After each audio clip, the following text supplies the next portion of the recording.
It is 10:03. Good morning. I'm Lucas Panzica. The Jacksonville Jaguars have their next head coach. Former Eagles coach Doug Peterson will replace Urban Meyer. Peterson spent 5 seasons in Philadelphia and won Super Bowl 52. This comes after Bucks offensive coordinator and former Jags quarterback Byron Leftwich pulled out of the running, reportedly due to the Jags sticking with Trent Baalke at general manager. So 3 jobs remain open in the NFL: the New Orleans Saints, the Miami Dolphins, and the Houston Texans. College hoops, the 7th-ranked Lady Vols were routed at Florida 84-59. That moves Tennessee to 19-3. They will play at 10th-ranked UConn on Sunday. The Belmont Bruins improved to 18-5, defeating Tennessee State on the road 88-61. Nick Muszynski with 24 points. They are at Tennessee Tech tomorrow afternoon. The Lipscomb Bisons fell to 10-14 with a 77-71 loss to Stetson at home Thursday. Austin Peay fell at home to Murray State 65-53. 4 Titans are in Vegas for the Pro Bowl. Safety Kevin Byard, outside linebacker Harold Landry, defensive tackle Jeffrey Simmons, and left guard Roger Saffold all will represent the AFC, which will be coached by Mike Vrabel and his staff, going up against Matt LaFleur and the Packers staff leading the NFC. The Pro Bowl kicks off at 2 p.m. on Sunday. You can hear it live right here on 104.5 The Zone. Also happening in Vegas, it is NHL All-Star Weekend. Preds goaltender UC Saros and defenseman Roman Josi will be in action. For all your foundation repair and waterproofing needs, visit USSTN.com. Breaking news at once on your home for the Titans and Vols. This is 104.5 The Zone.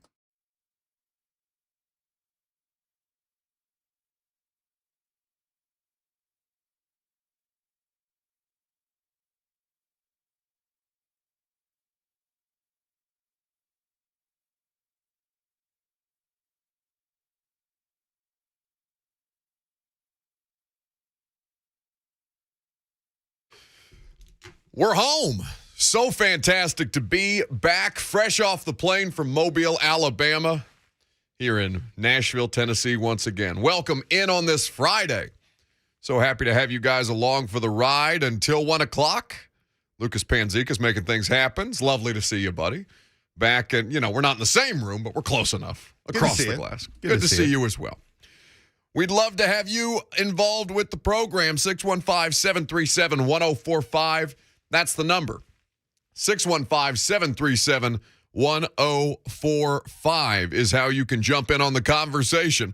Hell, I'm looking at our guest list today, Lucas. I don't even know if there's going to be any room for me to talk, but we'll certainly get into a great variety of topics. It's a record across the board today. Record for us? Yeah, absolutely. 5 guests. We've never had that before. Yeah, we've got Trevor Sikkema of Pro Football Focus, Adam Sparks. I'm not going to give you the whole laundry list, but the voice of the Titans, Mike Keith, is going to be here. Mac, I might as well, Coach Mac. As you give us the laundry list. Yeah, I was thinking about it, but yeah, that's a record for us. There's a ton of stuff going on this week. Big week. I thought we were going to get screwed because of the Pro Bowl. There's nothing that I hate worse than this week, because the week between the playoffs, the championship round in the NFL, and the Super Bowl is usually one of the driest times in sports. But we have been blessed with manna from sports heaven, lawsuits, Tom Brady retirements, all manner of great content from the Senior Bowl, and what seems to be happening in Auburn, Alabama. I did not think that I was going to open with Bryan Harsin today. But if you are unaware of what is taking place in Auburn or at Auburn right now, we are going to be joined by one of the Auburn reporters, Justin Hokansen, who is reporting that after 1 season at Auburn, Bryan Harsin may be out. And there are a bunch of different things going on throughout the course of this. At this point, 18 players have entered the transfer portal at Auburn. He's hired and fired receivers coach Cornelius Williams after 4 games. Mike Bobo, the offensive coordinator, was dismissed after 1 season. Nick Eason left to return to Clemson.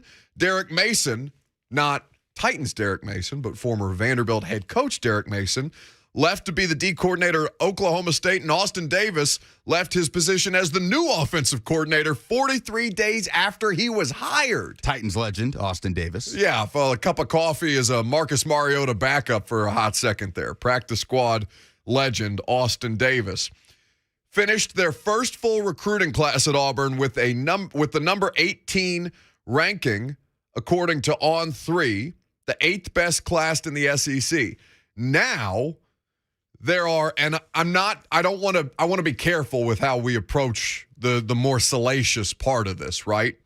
And only do I feel comfortable addressing this because his wife, Bryan Harsin's wife, felt compelled to address this on Instagram. But he is being accused of having an affair with one of his staffers, Bryan Harsin is.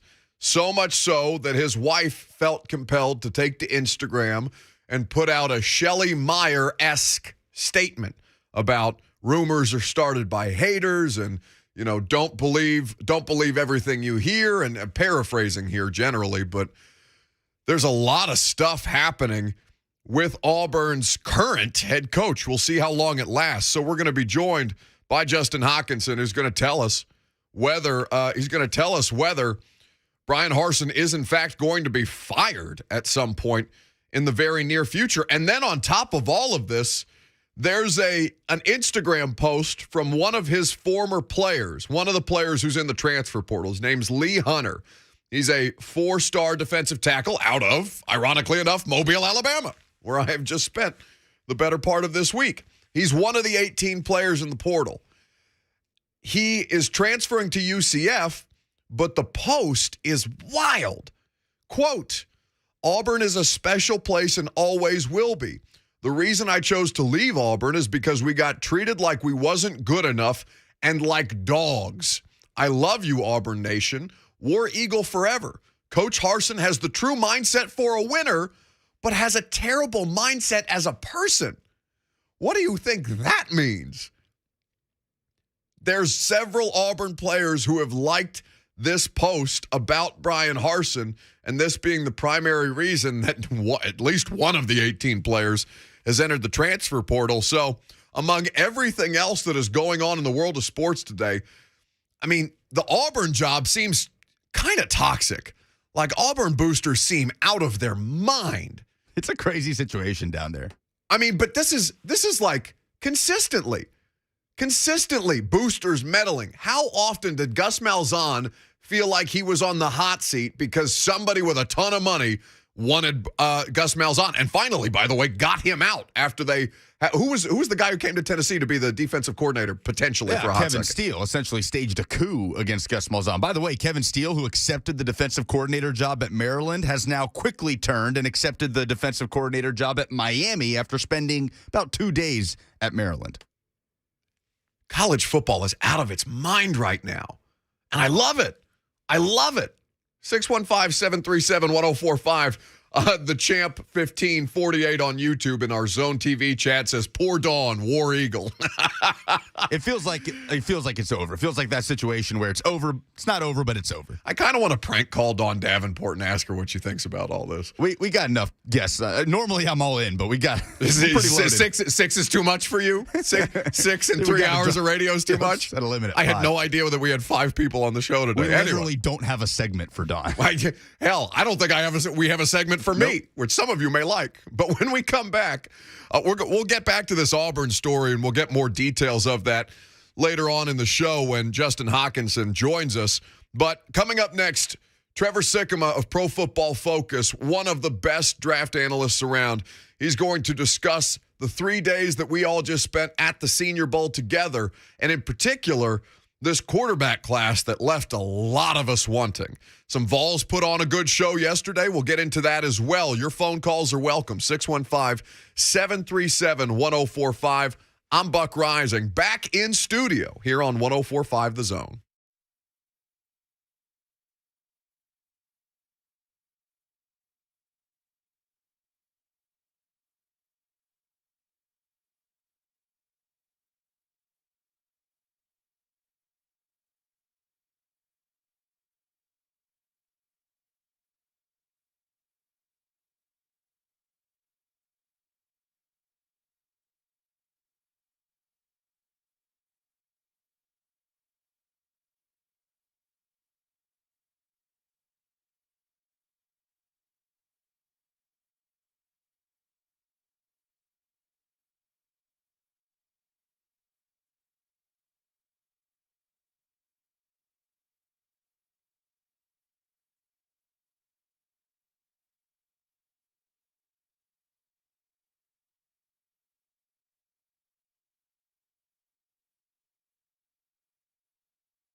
Alabama isn't the most wonderful place on earth this time of year, but it does feel so good to be back. Trevor Sikkema of Pro Football Focus is going to join us momentarily, and we'll go through some of the things from the Senior Bowl that stood out the most. Spent a ton of time talking about these draft prospects, and I have long hated the mock draft, just on principle.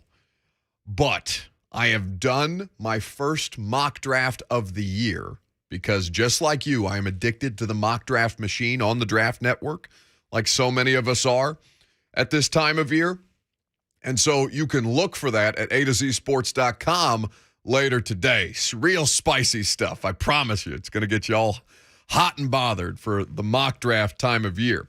But in the meantime, just kind of putting a bow on this week in Mobile and really kind of evaluating the guys who did the best job for themselves, elevated themselves the most. We talked a lot about the statement made by Jermaine Johnson at the Senior Bowl. It's almost impossible to find consensus regarding a draft class. But if you've taken the time, or for those of us who have taken the time to go through and study this edge group in particular, I mean, nobody proved themselves more than Jermaine Johnson, the edge rusher out of Florida State this weekend. But there will be plenty of time to talk about that because I promise you the Titans aren't getting them. In the meantime, we got our buddy Trevor Sikkema of Pro Football Focus who joins us now at Tampa Bay. Trey is where you can follow him. Buddy, how are we? What's going on, Buck? Always good to be with you, man. Appreciate you having me on the show. Always a pleasure. Me and Ledyard were standing out in the rain watching you down on the sidelines. Us the unwashed common masses. We're sitting in the stands at the stadium in driving rain on Wednesday. And who did we see on the sideline just preening and hanging out with Ed O and Mike Tomlin? None other than Trevor Sikkema. How did you get to be so big time all of a sudden?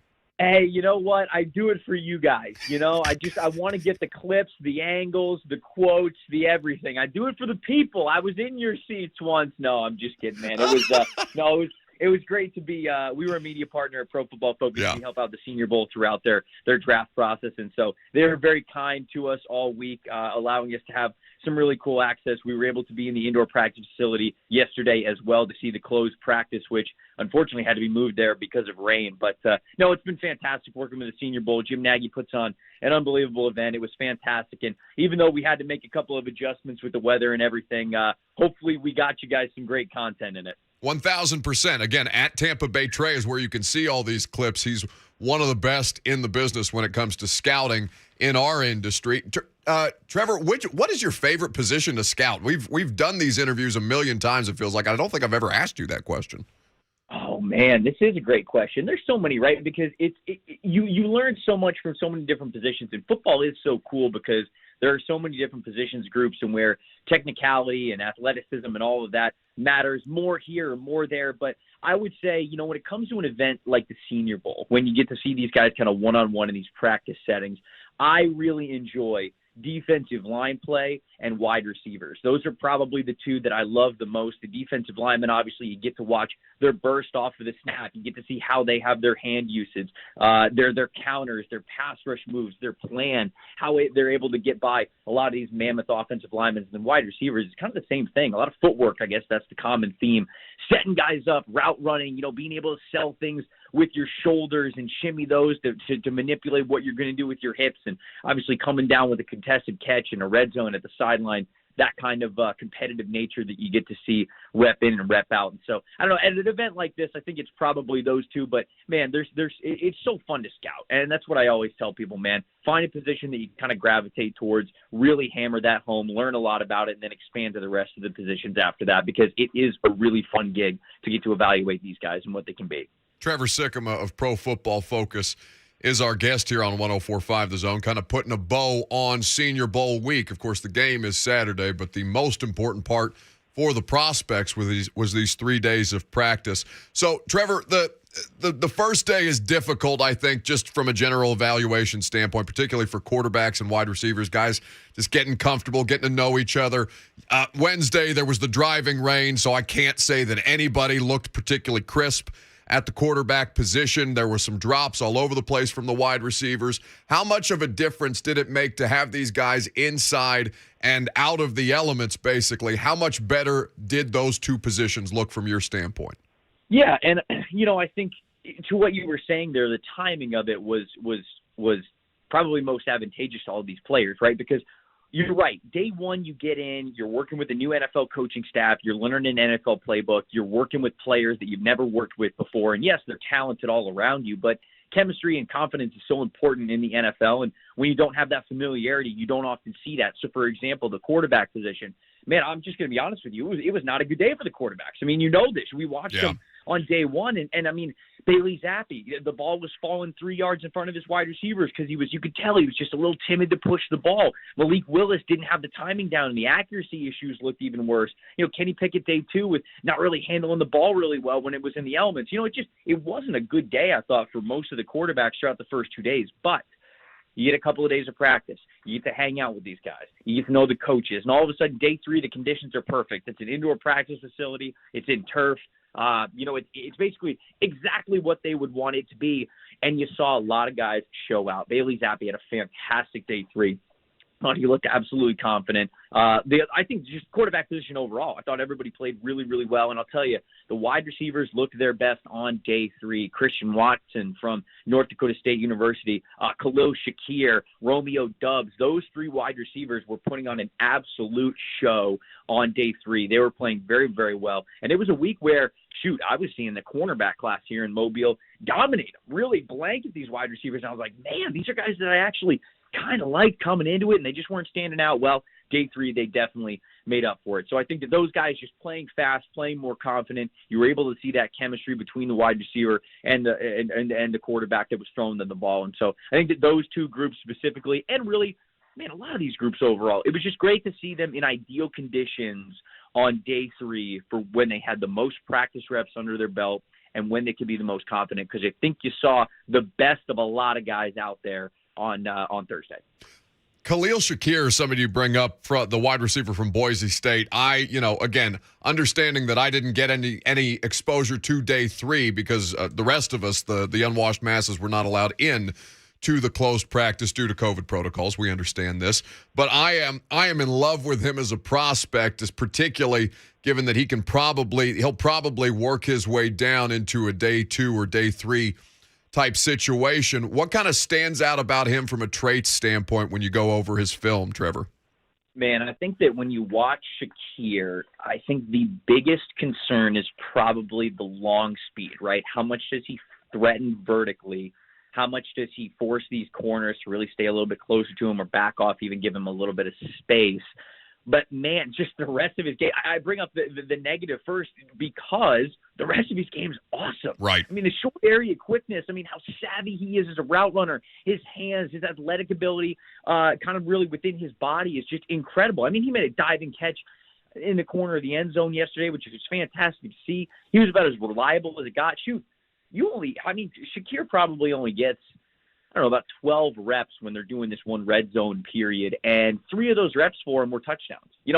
I'm not even sure they threw him the ball and it was unsuccessful, and that just goes to show you how reliable this guy is. If you need a quick hit wide receiver, a guy who's going to get you separation early in the snap, Khalil Shakir is your guy, man. I just think that he is so great at setting defenders up, getting that easy separation, having very quick feet, getting into his routes, being able to change direction so well. He's got such great body control, and he can kind of be a quarterback's best friend in that regard. He's not going to be a guy that you put on the outside that you stretch vertically. Not to say that he's slow, but a lot of guys in the NFL are fast, and that's the thing. So I think that where he's not a deep threat and where people might hamper on his lack of long speed, when you look at how he wins and the kind of wide receiver he is, he does those things, that mold, very, very well, and I think he's going to be a really damn good wide receiver in the NFL.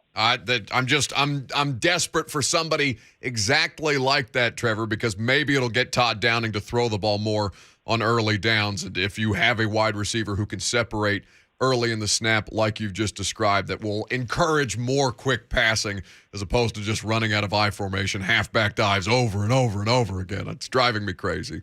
Trevor Sikkema of Pro Football Focus is here with us on 104.5 The Zone. So the quarterback class we know to be less than ideal based on recent years as far as the caliber of player is concerned. It doesn't seem that there's a consensus, though, as far as who is the top prospect at the position. Am I correct in saying that, or have you determined that there is one guy who really stands out among the rest? Well, I think it's a little different of a question if you were to ask me personally as a scout and then what I'm hearing. I'll tell you what I'm hearing, though, because I'm not the one making the draft pick. Yes, so sources. I love it. What everybody wants to know. There's no consensus. To answer your question in short form, no, I don't think there is a consensus. But I do think that we are getting closer to there being a majority 1A, 1B, or 1 and 2 in this class, and I think that it's going to end up being Malik Willis and Matt Corral, who is not at the Senior Bowl. It seems as though people have the most good things to say about those guys. They believe in their talent a lot more. You mentioned day 2, right? It's raining, it's windy, and not a lot of guys had a great opportunity to stand out, but somebody who definitely did, I think, was Malik Willis. One, because he was a little bit more accurate on day 2 than he was in day 1, which day 1 was a concern.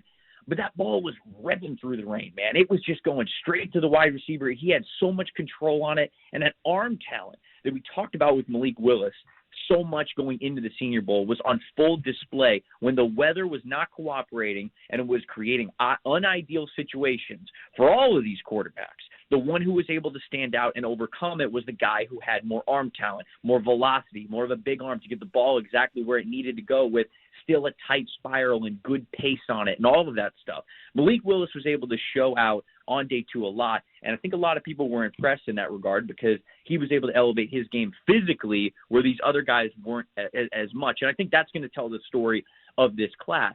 It's not last year's. It's not even 3 years ago, right? And so, shoot, if you even believe that QB1 is Malik Willis, which let's say I think the NFL is kind of coming along to believe that, Malik Willis wouldn't get picked before any of the 5 guys that we saw last year. So that's just to give you a perspective on what we think of this quarterback class. But we know the league is starving for these guys. And so even though you could sit back and say to yourself, well, we had 5 quarterbacks, incredible quarterbacks, get taken in the top 15. We had 5 a couple of years before going the first round. Where are these quarterbacks going? Should we even take a quarterback in the first round? The answer of should you and will you are 2 very different questions. Right. Because should you, maybe the answer is no, but will you, we know the league is going to do that. We know we are going to get 3 or 4 quarterbacks go in the first round. And if I had to bet on it today, I would bet you that Malik Willis and Matt Corral are the first 2 off the board. I think Sam Howell's probably right after that, and then Kenny Pickett, kind of QB3, QB4, something like that. So I think that those 4 guys have a chance to go in the first round, given everything that I have heard and the guys that I've been talking to this week. And so that's kind of the consensus, those 4 guys in some order going in the first round. Trevor Sikkema of Pro Football Focus is here with us. You can check out, by the way, his latest mock draft. It's pinned to the top of his Twitter profile, at Tampa Bay Trey. Very, very good stuff as always in there, and I know there will be plenty more to come as we get ready for the draft in Vegas this year. So with all that being said, Trevor, you bring up Malik Willis, and Ledyard was on here with me yesterday. I asked him what the worst-kept secret to him was in Mobile. He said it was Mike Tomlin and the way that he gazes longingly at Malik Willis. Is that the same for you, or is there one that you would offer as a even worse kept secret this week in Mobile, Alabama? Yeah, we've been talking about that so much around Mobile here. I don't even know if I could call it a worst kept secret anymore. I don't even know if I could use the word secret. It's very clear that Mike Tomlin was very in on Malik Willis, and getting to talk with him, and people saw Mike Tomlin, I believe, chatting it up with Malik Willis' parents on the sideline, and just all of that. So, that stuff certainly goes into it. Jim Nagy had a little fun with it as well. The director of the Senior Bowl, he tweets out a picture of just Mike Tomlin and just Malik Willis with no context, no caption. So he's having a little fun with it as well. But, I think that when you look at the Steelers quarterback situation, they've also done a lot of due diligence on Sam Howell. Their GM, Kevin Colbert, went to so many Sam Howell games already this season. So it's like, it feels like they are leaving these trails, I think, all throughout the quarterback class. And maybe it's because they don't want to be as glaring as they were last year with picking Najee Harris. And so I think the interest for them in Malik Willis is definitely real. But I will say the Steelers are very clearly doing their due diligence for this entire quarterback class, because they know they've got to get it right here. I don't know about another, maybe worst kept secret's probably the fact that Jermaine Johnson, the Florida State defensive end, is a first rounder. I mean, I heard you talking about him as we were opening up the segment, man. After day 2, just another back-to-back phenomenal days for Jermaine Johnson. I was out there saying, like, there's no reason for him to play. He should not play in the third day. He should not play in the game. And lo and behold, he doesn't play in the third day of practice. So he was smart in that regard, and I think that that's very smart of him. I'll give you a nugget though, something that might be a little bit more of a secret, but not as much yesterday. Christian Watson, the wide receiver from North Dakota State, man. Yes. This dude's going day 2, and he's good. He's really good. They just don't make guys who move like him at 6'4", 210, 220 pounds. I'm not sure exactly where he's playing at the moment, but just the long frame and how he's able to separate and get vertical and just create distance with guys, how he's able to have contested catches. Buck, I didn't see him lose a single one-on-one rep yesterday. Not one. They ran 2 different one-on-one periods in practice yesterday, and I didn't see him lose 1 rep. He was winning every single rep, no matter what kind of corner he was going up against. If he is the worst-kept secret, I think that would probably be the best example that I got, because I don't think a lot of people knew him going into the week in Mobile, and he is my top wide receiver coming out, man. So I think that he is going to be a day 2 pick when it's all said and done. No small praise from Trevor Sikkema of Pro Football Focus. All right, to kind of keep it with a little bit of local ties, 3 Vols down there this week. I saw you tweeting out some reps of Velus Jones Jr. He's going to be a 25-year-old draft pick, Trevor, which is fairly uncommon. So he's probably at the peak of his powers at this point. But he has some really, really great speed. I don't know if he's going to make his money in the league as a returner. I don't know if he's got potential to kind of hang around in the NFL based on his talent alone, because he's going up against 19, 20-year-olds as somebody who's 3 years younger, or is going to be 3 years younger than me by the time he's an NFL draft pick potentially. I imagine, and this would just be my general assessment to the untrained eye, I'd imagine he's outside the top 100, but what do you kind of see when you watch Velus Jones Jr. at the wide receiver position? Yeah, I mean, and he had a fantastic day yesterday. I mean, he definitely had his best day. I don't think there's any doubt about it. I mean, they were running a lot of red zone drill stuff, and, for a guy who, like you said, is kind of going to threaten as a speed guy on the outside, he's going to probably make his mark in the league early on as a returner. With that speed, with that quickness, with that athleticism, he was going up and getting it, man. I mean, he had a couple of clips where they threw him a corner ball in the corner of the end zone. He was able to jump and moss somebody, as people like to call it, and come down with the football. There was one where actually he made contact with the defensive back, caught the ball, ended up landing on his back a little awkwardly, and everybody's like, "Oh, damn, did he get hurt?" So he rolls over to his back and does that athletic thing where he launches himself off the top of his back and then just pops straight up and then walks back to the huddle. So kind of showing off his athleticism there. So I don't think there's any question about how athletic the guy can be. But no, he had a good day of practice yesterday, as did a couple of the other guys. Cade Mays is somebody who I know Vol fans know very well, former 5-star offensive lineman. And I thought he was able to show a lot of power, which is something that is going to be his calling card in the league. And I think that's tenacity, everything, man. Like, that's something that Cade needed to show. And he was amongst a really good group, right, of guys who needed to show that. Trevor Penning is the one that everybody saw on social media getting a little nasty even after the snap, so maybe he's got to hone that in a little bit. But Cade Mays is somebody that, like I said, former 5-star recruit, hell of a talent. I think that he was able to show that in flashes, the kind of power that he has. But no, I think those 2 guys for the Vols had a really great day yesterday. Dylan Parham, Cole Strange, and Zion Johnson, as far as interior offensive linemen are concerned, which showed you the most from a technique standpoint, given the fact that they were working all 3 of those guys at guard and center throughout the course of the 3 days down there? Yeah, three really great examples of some interior offensive linemen here in Mobile. I think if you ask most people, they would say that Zion came away as the best, the most impressive, because he was very, very impressive on day 1. Struggled a little bit on day 2, but what I love to see about him is he had his struggles on day 2 in the rain, and he was even staying after practice and was early to practice yesterday, working on things individually, stance, his hip placement, where his hands were flying up, when they were flying up, and he was just kind of going through the motions a little bit. And I like that, man. I like that extracurricular stuff where you're really just focusing on getting better at your craft, right? Zion knows why he's here.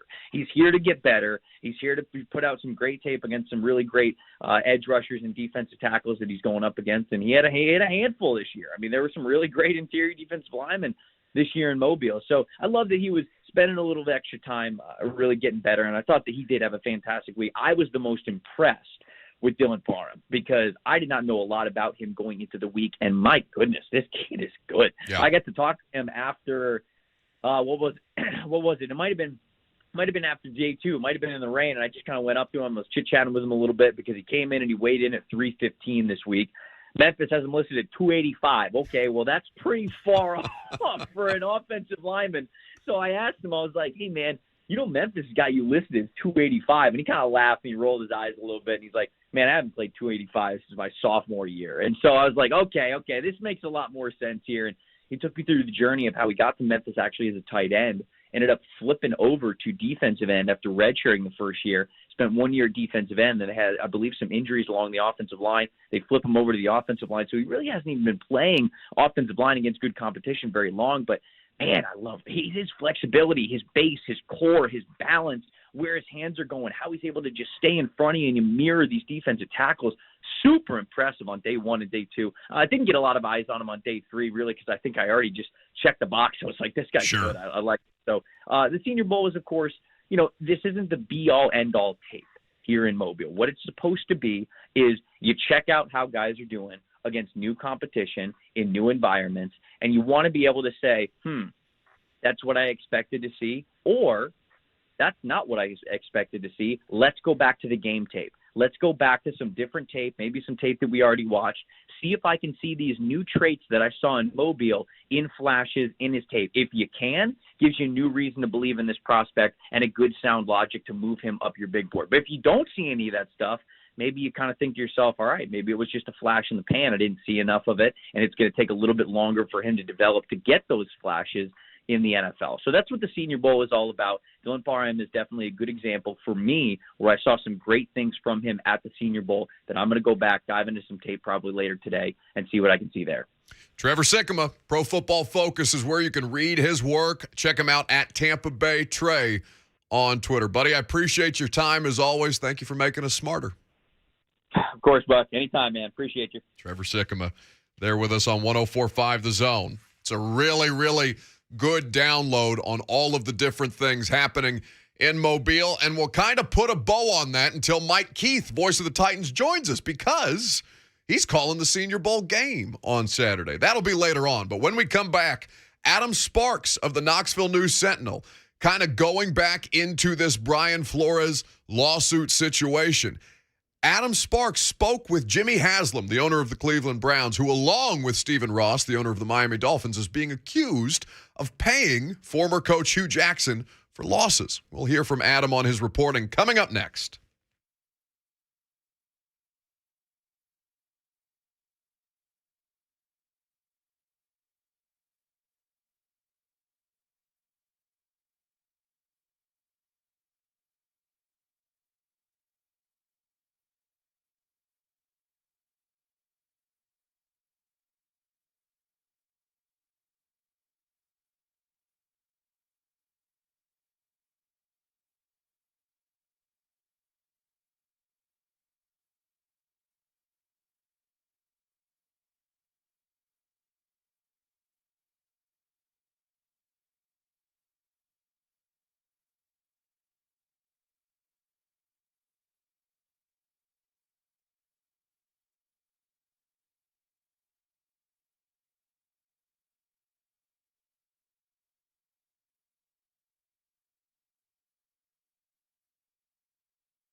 Kanye West blame game. Look at you, Lucas, getting creative. The star-studded guest list rolls on this Friday. Adam Sparks of the Knoxville News-Sentinel is here because there's blame being passed around all over the place across the league. And Adam Sparks of the Knoxville News-Sentinel caught up with Jimmy Haslam, owner of the Browns, because fingers are being pointed in his direction by Hue Jackson as to payment being made for losses across his 1-31 career record with Cleveland. Good morning, Adam. How are we?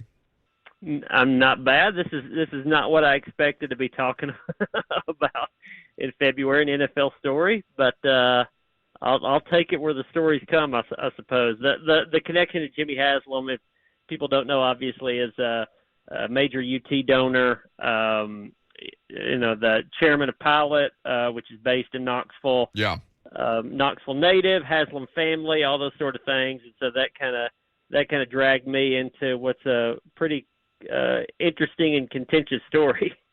It is. I mean, what's happening in the league right now, it's sports talk radio fodder. God bless it, because I had nothing else this week other than the Pro Bowl, which thank you for there being something interesting to discuss. But you spoke with Haslam. Again, you can check out the story at the Knoxville News-Sentinel, and at Adam Sparks is where you can see all of his great work. Hue Jackson's on SportsCenter after the Brian Flores lawsuit comes out alleging that there is racism in the NFL's hiring practices, and almost unrelated, but all in the same lawsuit, saying that Stephen Ross was offering $100,000 per loss to him in the year that they were tanking for Tua. So Hue Jackson gets on SportsCenter and said that the Browns had a 4-year plan that incentivized losing during the first 2 years, which led to his 1-31 record, which of course points the finger at ownership. How did Haslam respond to those allegations?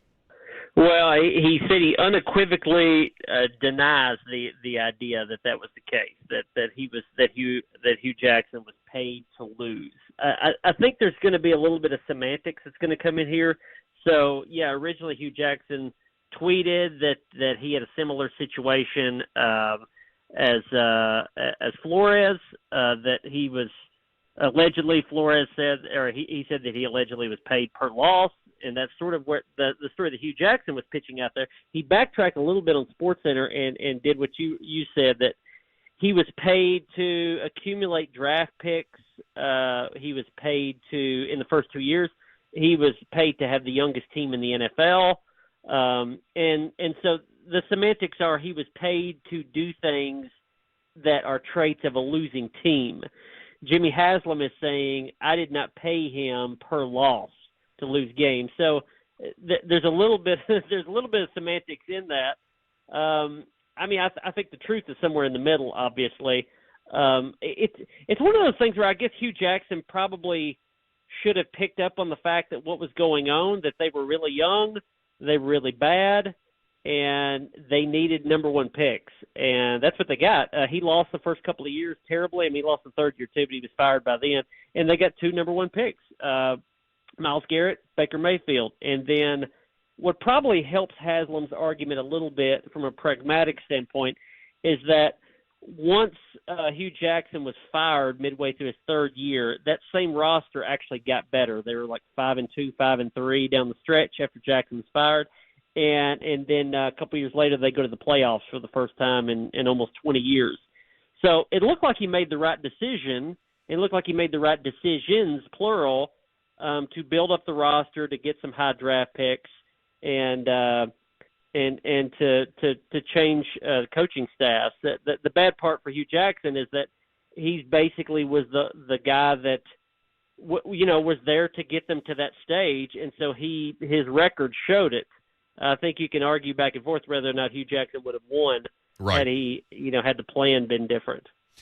Adam Sparks of the Knoxville News-Sentinel is here with us discussing his story on Jimmy Haslam, who he spoke to after there were allegations by former Browns head coach Hue Jackson against him about being paid to lose games. KnoxNews.com is where you can find the story. Haslam's always been an easy target, and often rightfully so, Adam, for a lot of criticism, whether it's got something to do with the University of Tennessee or with the Cleveland Browns. How cognizant is he of those criticisms about his participation as a booster at Tennessee and in his ownership stake with Cleveland? Yeah, I mean, he's very aware, I think, that he's criticized quite a bit in Cleveland especially because that franchise, has just not won. I mentioned the one playoff year. Well, that was it. That was the one playoff year. I mean, and he said, and I wrote it in the story, that he said he takes quite a bit of blame for why they have not won consistently. His whole take was this is an issue from top to bottom. When we've lost, it's been everybody's fault. And he thought Hue Jackson was pushing it off on everybody else. I do like I like the one line, whether true or not. The one line that Jimmy Haslam had in the story that he said on a 15-minute interview on SportsCenter the other night, 14 and a half minutes were spent with Hue Jackson making excuses and saying it was other people's fault that he lost. This is just, as you mentioned when I came in, it's a blame game. Jimmy Haslam is saying some of the losing is my fault. Some of it was the coach's fault, and he thinks Hue Jackson is saying none of it was his fault, and he was just put in a bad situation. It was set up to lose, and I don't know how you measure that because we've got so many issues in the NFL right now where guys. I mean, we all understand teams tank. You can see that, and there's ways to do it without really doing it, and that's to make yourself younger and to make cap space, and you're going to lose because you set up the situation to lose, and that's just part of it. Hue Jackson happened to be there when the Browns were implementing that plan.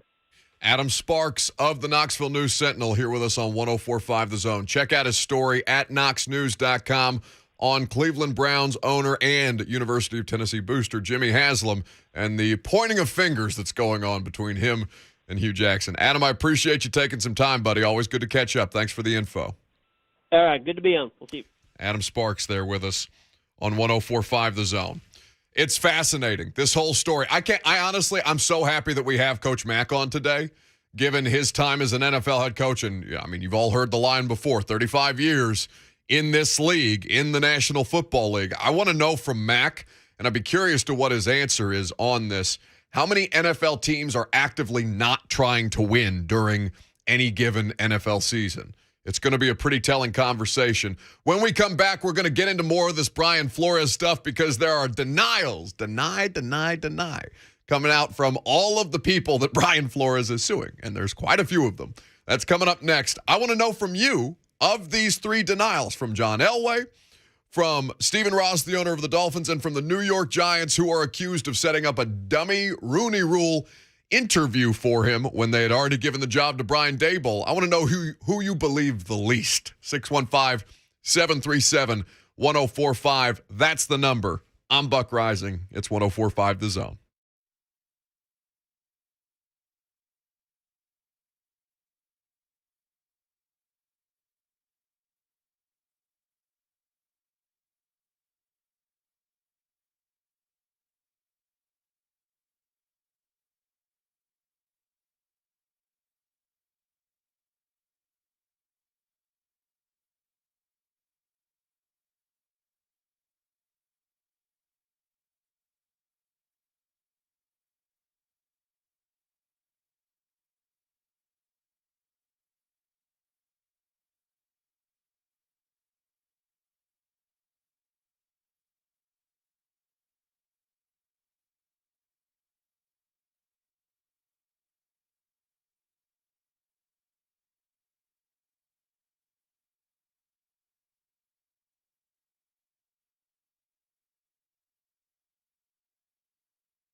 It is 11:02. Good morning. I'm Lucas Panzica. The Jacksonville Jaguars have hired their next head coach. Former Eagles coach Doug Peterson will replace Urban Meyer. Peterson spent 5 seasons in Philadelphia, winning Super Bowl 52 in his second. This comes after Bucks offensive coordinator and former Jags quarterback Byron Leftwich pulled out of the running, reportedly due to the Jags hanging on to Trent Baalke at general manager. So now 3 jobs remain open in the NFL: the New Orleans Saints, the Miami Dolphins, and the Houston Texans.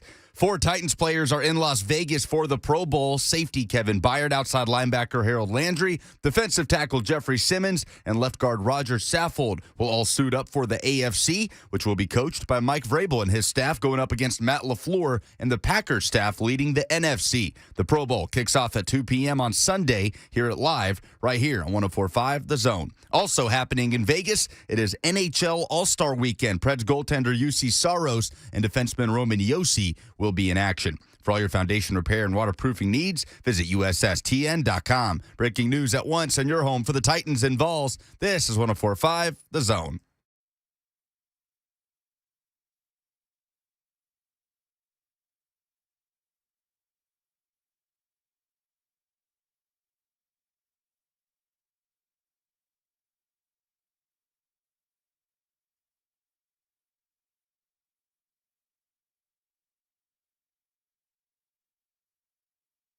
It is hour number 2 on this Friday. Welcome into 104.5 The Zone. Buck Reising here with you until 1 o'clock. Lucas Panzica is making it happen. We've had 2 guests already. We got a bunch more coming. Coach Dave McGinnis of Titans Radio is going to join us coming up next, and we got a lot to talk about given all the things that are happening with head coaches around the National Football League. You want to jump in on the conversation? We'd love to hear from you. 615-737-1045. That's the number. 615-737-1045. We got coaches pointing fingers at owners. We got owners out here unequivocally, denying any allegations that there is any kind of tanking in professional football. We'll have more time to discuss that later on. But in the meantime, we got to talk about one of these coaches that was hired in the division. There were 9 spots available at the start of this coaching cycle. Now, the vast majority of them have been filled, and the latest comes from Jacksonville. Last night, Adam Schefter reporting that Super Bowl champion coach of the Philadelphia Eagles, most recently of the Philadelphia Eagles, after taking a year off from football, Doug Peterson is going to be the head coach of the Jags. Now, there's a lot to this because along with that came a obscenely long statement from Jags owner Shad Khan. And I will tell you, in full disclosure, in full transparency, I have read as much of this as I am willing to read, okay?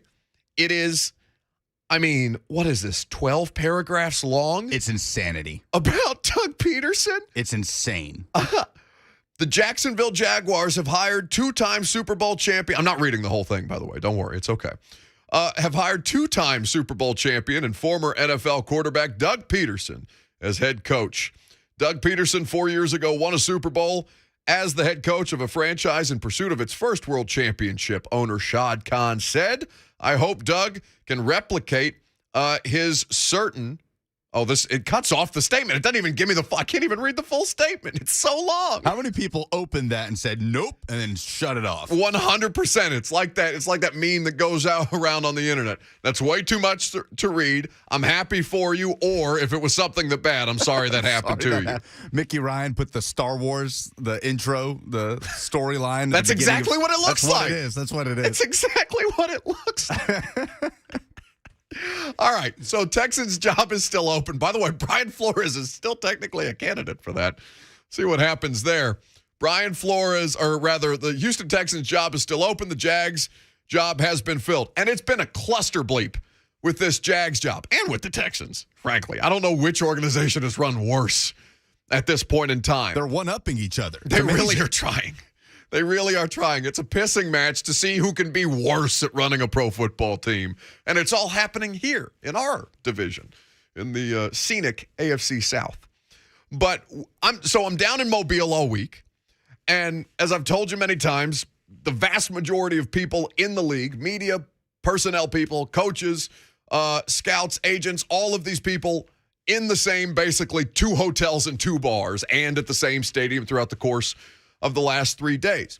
And the conversation, because it's just a time to gossip amongst ourselves, and there's a bunch of different things happening this week, which made it particularly enjoyable to talk about. But one of the things that kept being brought up is the Jags and how mismanaged this coaching search has been.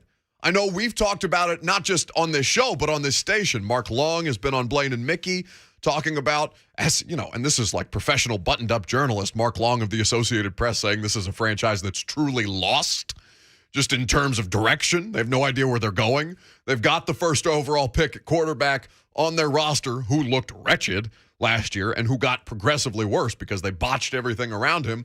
Now, again, for the second time in back-to-back years, they are again the worst team in football and again have the first overall pick. Lucas and I were talking about this yesterday. And Lucas, what was your question? Basically, has there ever been a team that's had the first overall pick in back-to-back seasons? And I don't know if this is accurate. I haven't had the time to look it up, but I'm damn certain that the Jags have done it before. I'm almost positive that the Jags have done it before because they have been just an utter train wreck for the better part of a decade. But now they've hired a Super Bowl champion coach. And it is worth noting, by the way, that all the people have been hired. Matt Eberflus with the Bears, Nathaniel Hackett at the Broncos, Brian Daboll with the New York Giants, Josh McDaniels at the Raiders, and Doug Peterson. Lucas, by the way, let's play some trivia. Doug Peterson, what do all 5 of those guys have in common? You said Doug Peterson, Matt Eberflus, just the 5 guys that have been hired. Josh McDaniels, and Brian Daboll, and, damn it, I just had the graphic in front of me. McDaniels, Daboll, Eberflus, Hackett, and Peterson. Yes, those 5. What do all 5 of those gentlemen have in common? Can you tell me? And then O'Connell as well was hired by the Vikings. O'Connell with the Vikings, but nothing is official yet. They're not all offensive coaches because Eberflus was a defensive coordinator, so I'm going to say I have no idea. Are they all 40 or older? They are all white. Yes. I should have gathered that given the conversation this week. White. And listen, it's not the end-all be-all, and I'm not saying that optics are everything, but when your whole league is being sued because of alleged racism in its hiring practices, the optics of the first 5 coaches of the 9 that are available coming off the board as all white guys.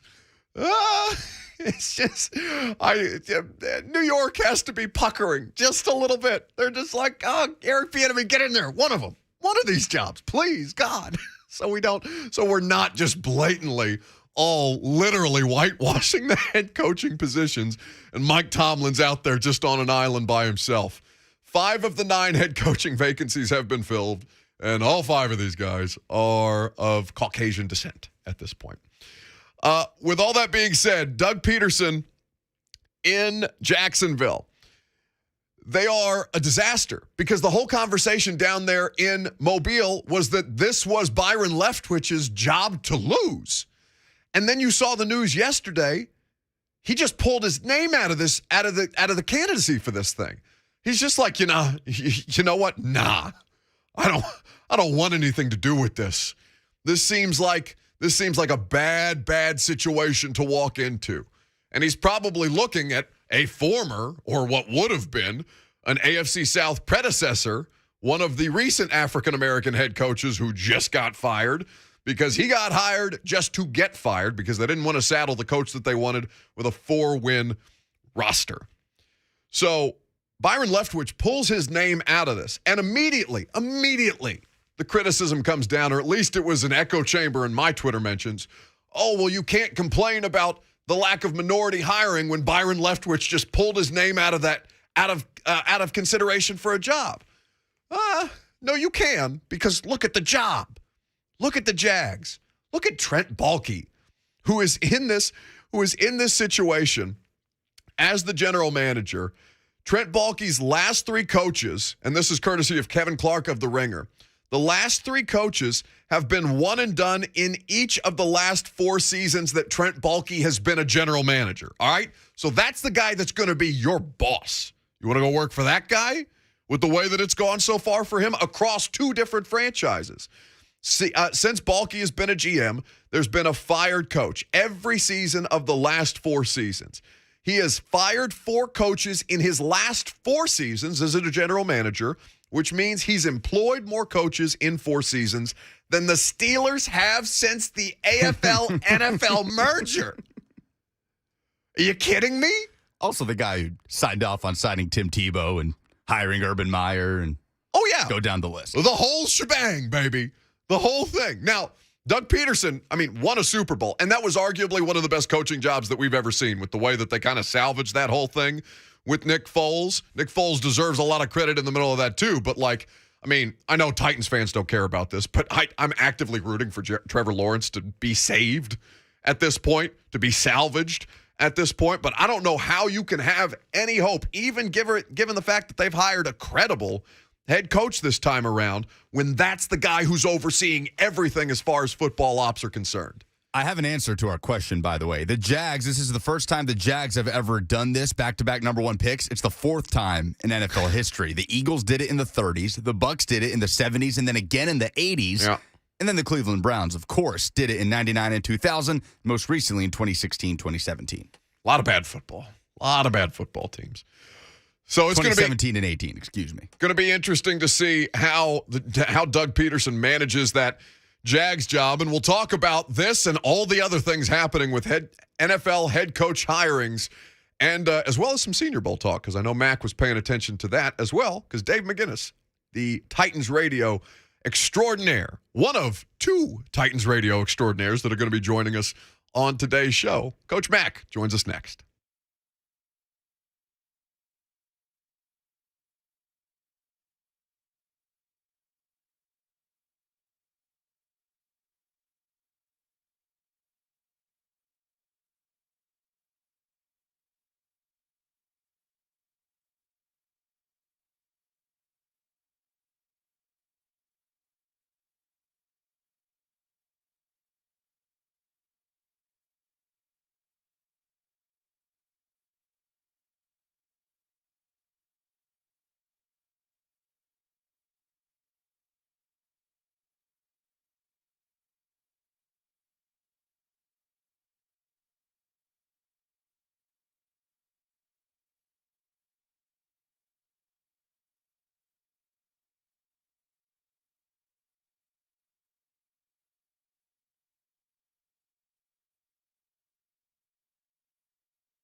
Welcome back on this Friday.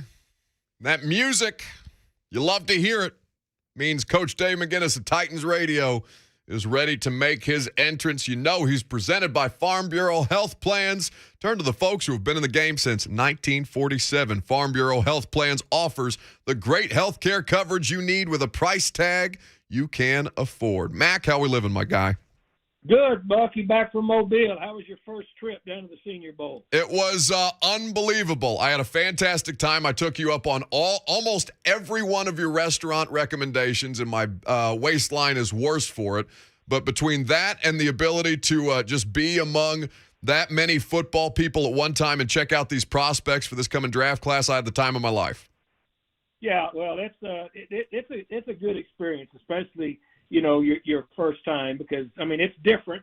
It's completely different than the combine as you've experienced, and so yeah, that's good. I'm glad you were able to go down there. I was in touch all week with about half a dozen guys down there. I watched it here on ESPN2 and ESPNU. They do a great job of doing the whole practice. It was really good. And I knew that you guys weren't able to be in there when they went indoors, but you still got some good stuff.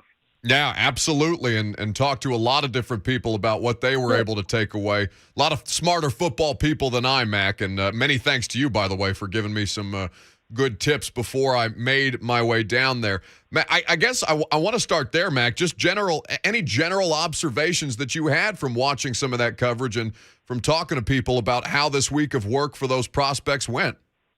Yeah, the biggest question going in down there, Buck, was these quarterbacks. Yeah. Because you had 6 of the 7 top ones down there, and of course Matt Corral was not eligible to go down there, so it was a little bit unusual this year. And the reason is because I think all of those players and their representatives knew that these guys needed some more exposure, because there's questions about all of them. And then I was very interested just to look at them. Full disclosure, I've already been about 2 months deep into this draft. Yep. And I was looking at him. I just wanted to kind of see. I thought the guy that stood out to me through everything, of course, the day that it rained so bad, you couldn't tell anything. That wasn't fair for anybody putting the ball in the air. But just watching mechanics and watching physical ability, I think Malik Willis really helped himself down there. Yeah. Just because this guy's got some spin to it when he throws it, you can see he's got some mobility and some movement. I liked what he did. The rest of the guys, I felt like were up and down, and they all have got, of course, the whole thing with Pickett with his hand, that'll go on until he measures at the combine, and then it won't go away even after that. But I thought the quarterbacks being there at least to be able to showcase who they were and to see if the people that are doing the evaluation for teams can see if they are who they thought they were, looking at them throughout the season and then being able to get them all together at once. That was interesting to me. I thought Jermaine Johnson did a nice job down there. I thought that kid jumped out and stood out. It always happens, Buck. You've got one guy or two guys that jump out like that when they're at the Senior Bowl. I remember the year that we took Aaron Donald. He jumped out down there. You just look and say, well, this guy's really competing at another level, and he's got some skills that look different. I thought Jermaine Johnson did himself a real favor when he went down there and did that. The kid that caught my interest, and I think, a lot of it, of course, because, he played with Mike Grable's son there at Boston College, was Zion Johnson. Yes. Offensive lineman. And by him moving, from guard to center, I think that really helped him. I don't know what you thought, but I thought that he really helped himself down there just looking at him. And then a kid I didn't know much about, and some people had turned me on to him, is a Dylan Parham kid from Memphis. This guy's a legitimate inside dude in the National Football League. And so those are some of the guys that, that I had been alerted to look at and then had talked to people down there. Those are some of the guys that just jumped out to me early on.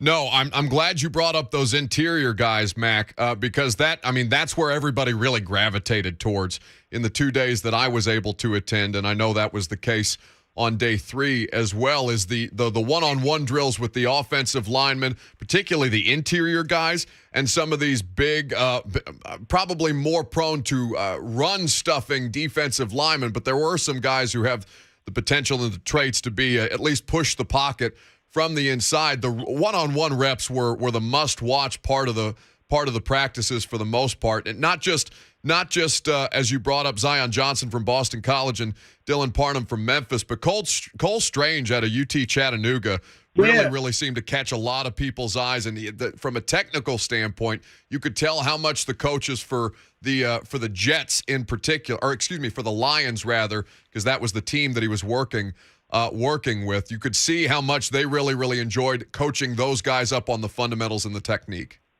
Well, a kid like Cole Strange, I'm glad you bring him up from Chattanooga.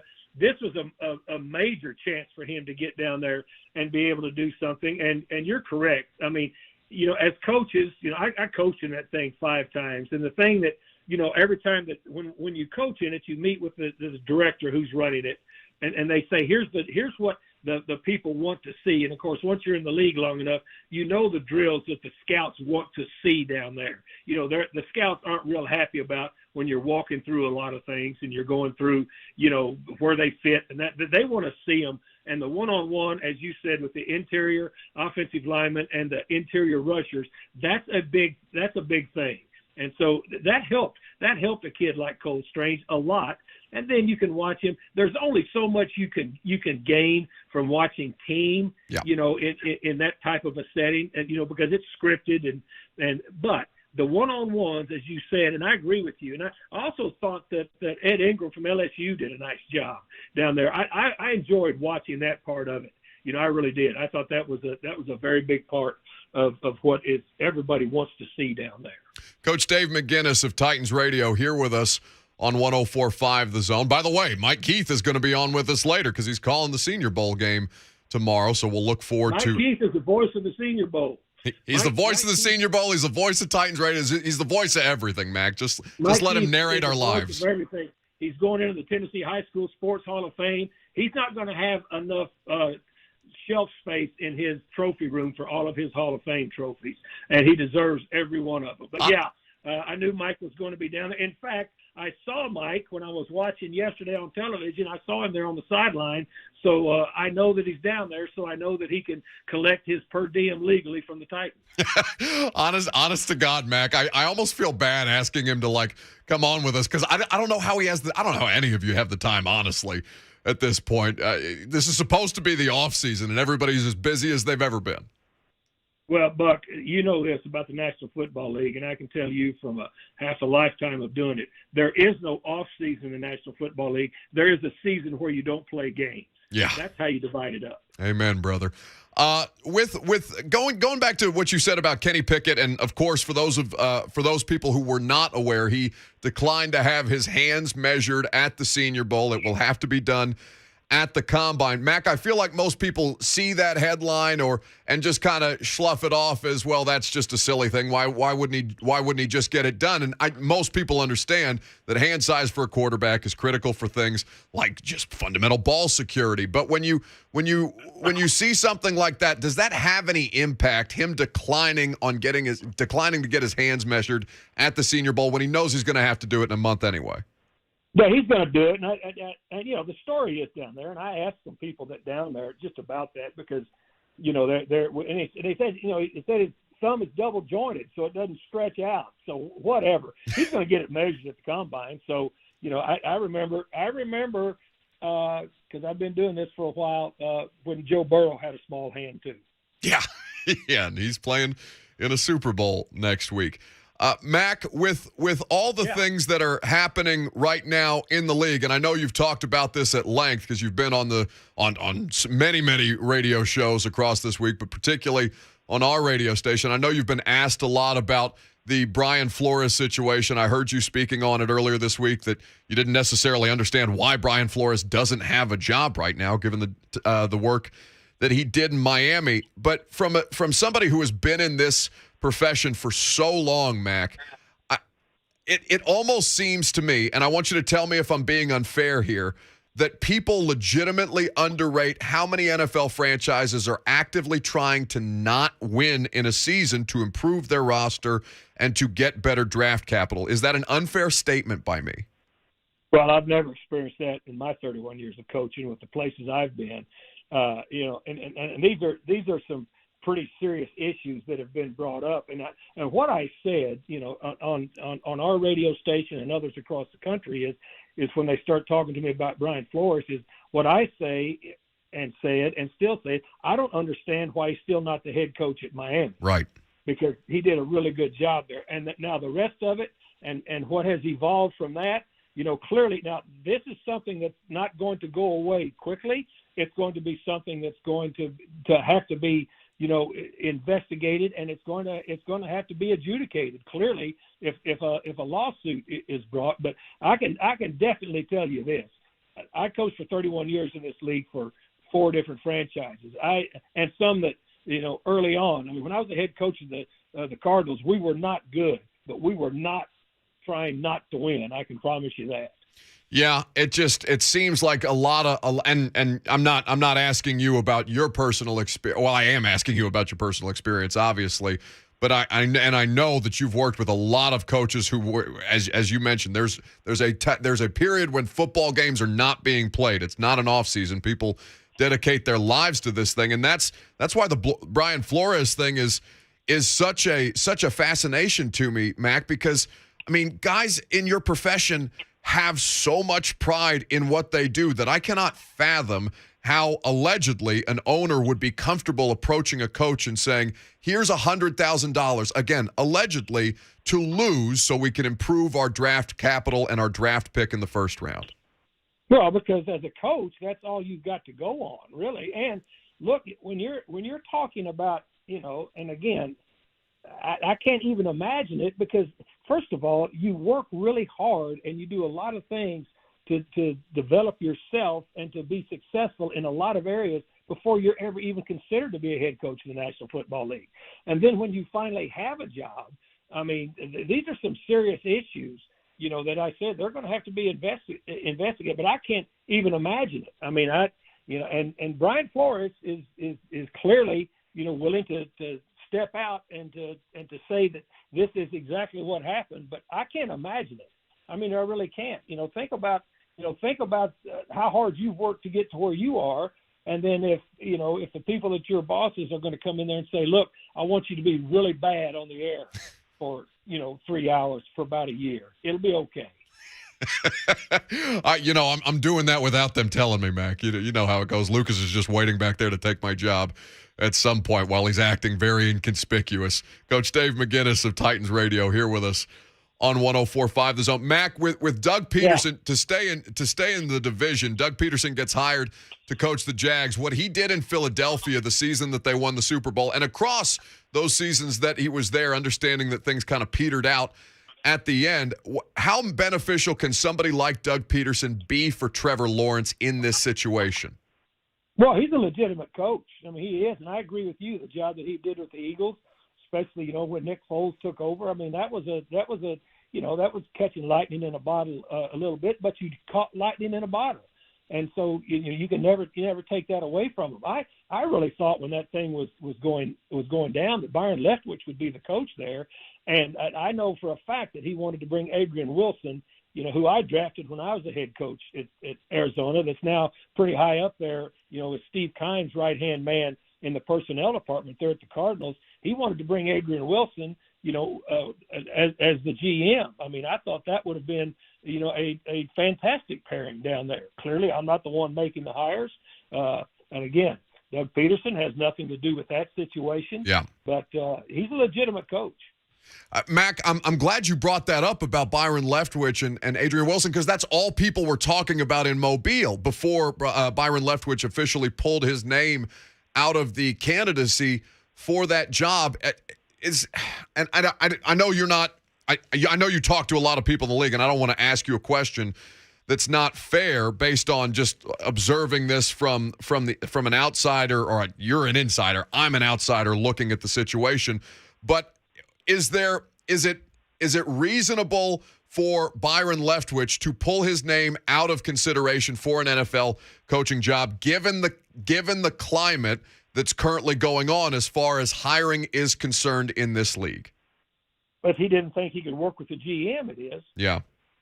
I mean, and as I said, I thought Byron Leftwich from the jump was a very, viable candidate there for a lot of reasons. And then, I mean, I really had no idea that he and A-Dub were that close. But if they were, I thought that would make it even better. So you asked me that, and if you don't think that you can work with the general manager and this is your first head coaching job, absolutely it is, because, again, you are talking about, I mean, these things don't come along, often. So he clearly had a very good reason to do it. But as I said, and that issue with Adrian Wilson, or the possibility of them being together, that was a real possibility as far as they were concerned. Coach Dave McGinnis, Titans Radio, the Coach Mac and Titans Amy, or Titans Amy and Coach Mac podcast. You can get it wherever you get your podcast. There's fantastic interviews being done there, as well as the official Titans podcast, where they are consistently producing great content, because there is no such thing as the offseason, and nobody knows that better than Coach Mac. Buddy, it's always good to catch up with you. Enjoy your weekend, and thanks for hanging out. Buck, absolutely. I'm glad you enjoyed your first visit to Mobile, Alabama. The next thing you need to do next year, if you're going, always, Buck, check the weather in Mobile this time of year. Yeah, that sideways rain got me on Wednesday's practice, but it was fun nonetheless. Thank you, Mac. See ya. Coach Mac, there with us on 104.5 The Zone. I'm telling you, Lucas, about that Byron Leftwich thing. That was real. This must be a truly bad situation with the general manager, because I didn't want to put Mac in a corner, right, about speaking on somebody else's job situation. Now, he speaks to far more, and he knows far more of these people than I do, even as this is my job to speak to people in the NFL. But everybody, as of Wednesday night, was convinced that Byron Leftwich was going to be the next head coach of the Jags. So whatever happened there happened very quickly and must have been toxic for one of the few African-American candidates to straight up pull out of that job. They were convinced he was going to be the next head coach because they were convinced that Adrian Wilson would be the next general manager, right? I didn't see anything at any point that indicated he was going to take that job if Trent Baalke was still in place at general manager. Yeah, and there's clear whatever kind of spell Trent Baalke has Shad Khan under. Apparently, it's not that hard to dupe this man. It's not like Trent Baalke's got a great career track record, but neither did Urban Meyer, and they hired him anyway. Whew, it's going to be fun to watch that twice a year. All right, when we come back, we are going to get into the conversation a little bit more about this Brian Flores situation and the allegations that we're going to speak to Justin Hokansen, who is reporting on the Bryan Harsin situation. Speaking of toxicity in head coaches, this one in college and in the SEC. If you haven't been paying attention to the Bryan Harsin story, his job is apparently in jeopardy at Auburn. Chris Lowe is reporting things. He, in fact, spoke to Bryan Harsin. So we'll go over the details with that with Justin Hokansen coming up next.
Welcome back on this Friday.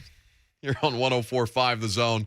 Jam-packed, loaded show because there's a ton of news going across the football world. We've been heavy NFL today, but the SEC has got a little bit of juice. Justin Hokansen of On3 Sports joins us now on 104.5 The Zone because Bryan Harsin at Auburn, his future as the head coach there, is in question. And there's a lot of details, some not confirmed, some largely message board stuff, but a lot of players, 18 in particular in the transfer portal, were coming out and saying that they were not, quote, treated like dogs by the Auburn head coach. Justin Hokansen at _J Hawkinson joins us now on 104.5 The Zone. Good morning, Justin. What are the reported facts that the audience needs to know about Bryan Harsin's situation?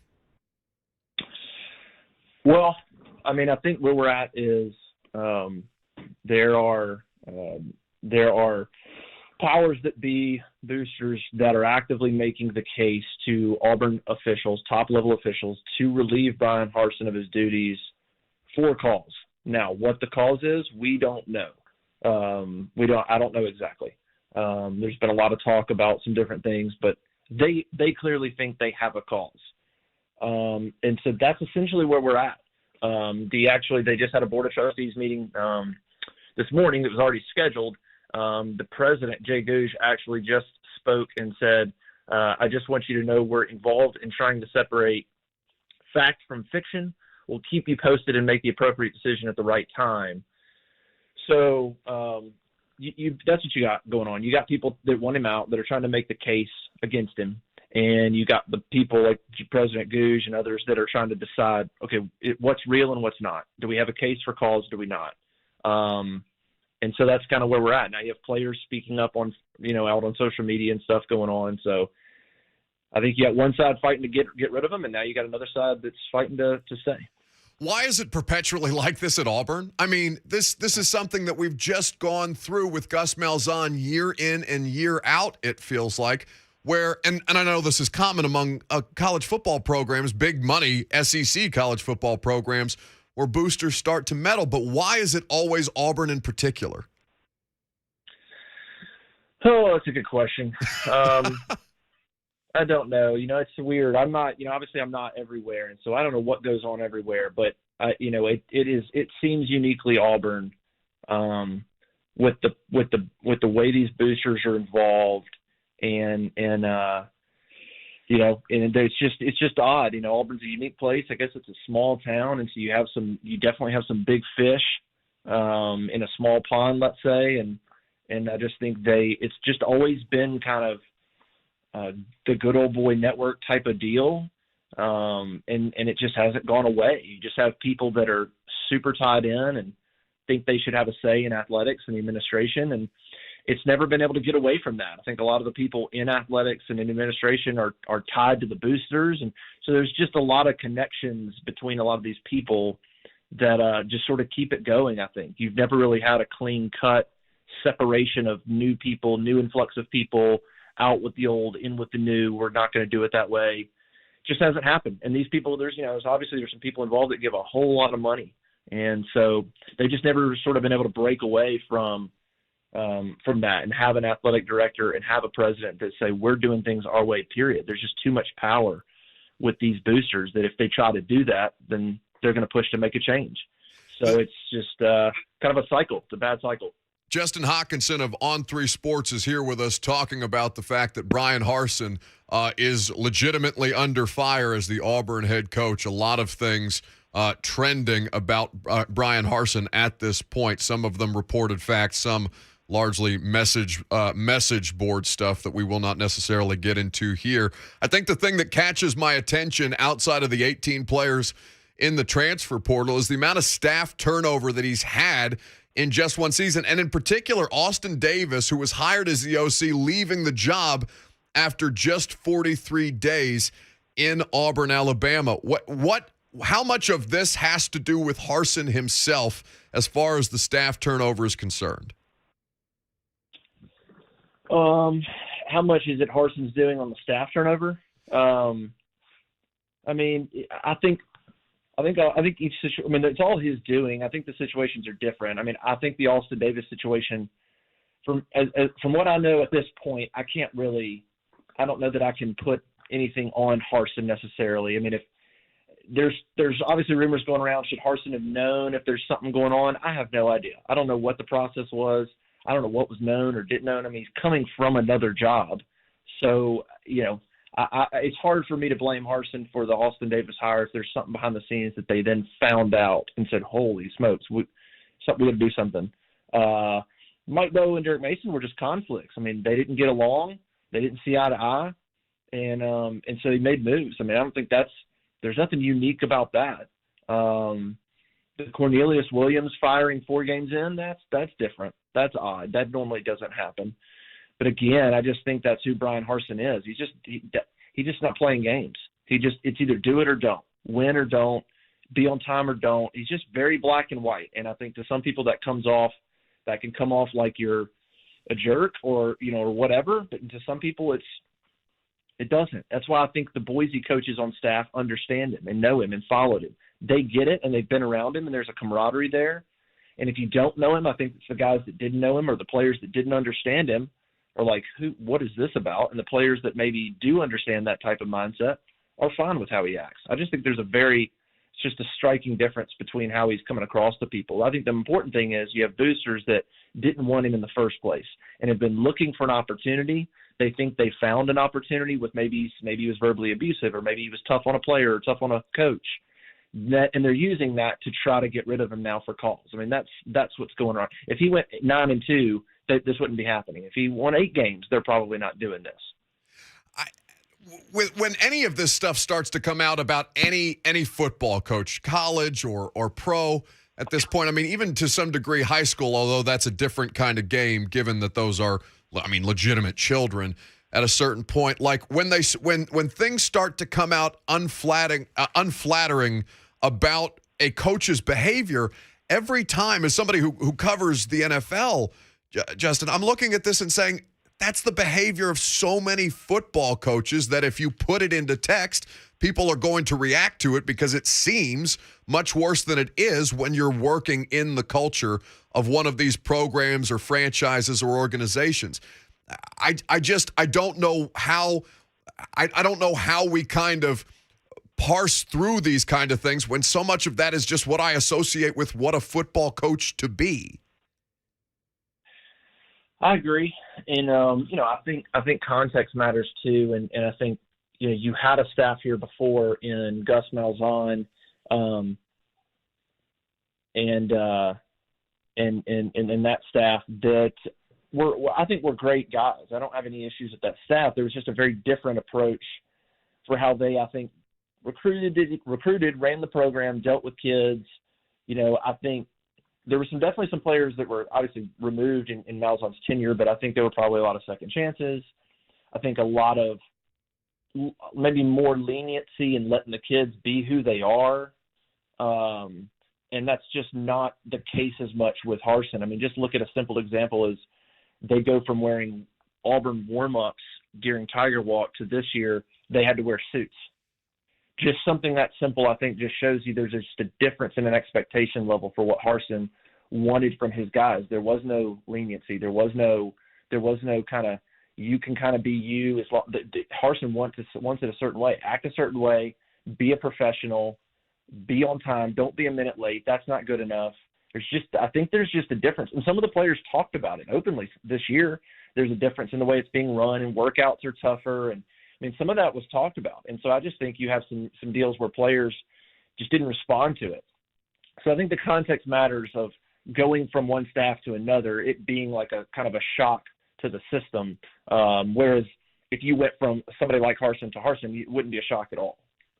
As we sit here, Pete Thamel of ESPN has a statement from the Auburn president on Bryan Harsin. Quote, "There have been a lot of rumors and speculation about our football program.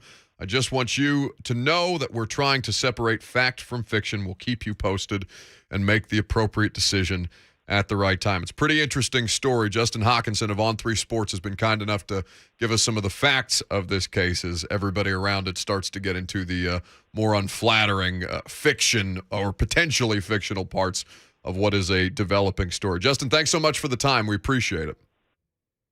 Thank you so much, man. See ya. Justin Hokansen of On 3 Sports there with us on 104.5 The Zone. You think he's going to get fired? This feels like it's over. It's not over, but it's over situation to me. Just at surface level, it does. Like just dead man walking because now the money's involved? I mean, look at this quote from the Chris Lowe report on ESPN. Jason Swain specifically pointed it out on Twitter just now. Certainly, I'm the right man for the job. There's no doubt about it. No one's going to have a better plan than I do, but we've got to change some things. ... He ends it with, you've got to let the head coach be the head coach and support him. And Swain poses the question, who's he talking to there? Oof. After Auburn. 1 year. Auburn, man. I don't get that place. Hey, can I take some credit for calling him my loser of the weekend on Tuesday for getting onto his 5th coordinator total? You want to take a victory lap because a man's about to lose his job? I won't do that, but he'll That's be what do you mean? That's what you just did. Well, he'll be fine.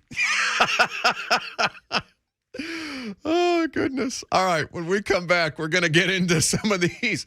Speaking of coaching controversy, Brian Flores is suing all of the NFL, it would seem. There's a bunch of denials out there, and I want to ask you which one you believe the least. Mike Keith, voice of the Titans, is also going to be with us. He's calling the Senior Bowl tomorrow down there in Mobile. A lot of fun today on the show. A lot of great guests. More to come. Final hour. That's next.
It is 12:03. Good afternoon. I'm Lucas Panzica. Pressure is mounting on Auburn head football coach Bryan Harsin. On3 Sports reporter Justin Hokansen said on the Buck Reising Show just minutes ago, there are powers that be at Auburn pushing to fire Harsin for cause. What the cause specifically would be is unclear. Several rumors circulated about off-field issues as well as Auburn players taking to social media alleging mistreatment by Harsin and his staff. Bryan Harsin went 6-7 in year one at Auburn this past season.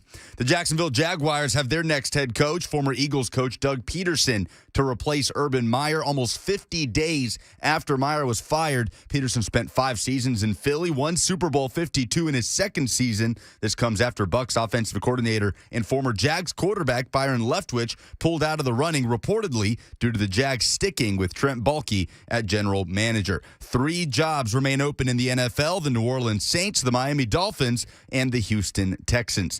4 Titans are in Las Vegas for the Pro Bowl. It is safety Kevin Byard, outside linebacker Harold Landry, defensive tackle Jeffrey Simmons, and left guard Roger Saffold. They will all suit up for the AFC, which will be coached by Mike Vrabel and his staff. The Pro Bowl kicks off at 2 on Sunday. Hear it live right here on 104.5 The Zone. Also happening in Vegas, the NHL All-Star Weekend. Preds goaltender UC Saros and defenseman Roman Josi will be in action. College hoops, 22nd-ranked Tennessee has won 4 of its last 5. The Vols travel to South Carolina for a noon tip tomorrow. Vols won the first meeting this season, 66-46 in Knoxville. Catch the Vol Network coverage right here on The Zone. For all your foundation repair and waterproofing needs, visit USSTN.com. Breaking news at once on your home for the Titans and Vols. This is 104.5 The Zone.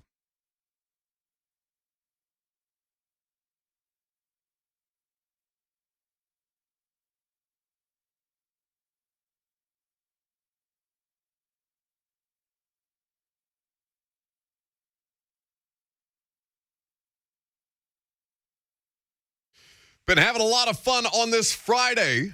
So much fun that we're already to the final hour. Welcome in or welcome back. If you've been hanging out with us so far, we're happy to have you here. If you want to get in on the show, 615-737-1045. That's the number. 615-737-1045 is how you do the damn thing. Mike Keith, voice of the Titans, and this week, voice of the Senior Bowl, is going to join us coming up next. We look forward to speaking with him down in Mobile. But in the meantime, we have to talk about all of the different denials that are coming out against the NFL at this point. There is also, as I sit here in the studio, Tisha Thompson, who's an ESPN investigative reporter. She's currently on ESPN because there's a congressional investigation into Daniel Snyder going on at this point, which is probably long overdue. But the NFL is under fire, and it's an interesting time for this to happen, right?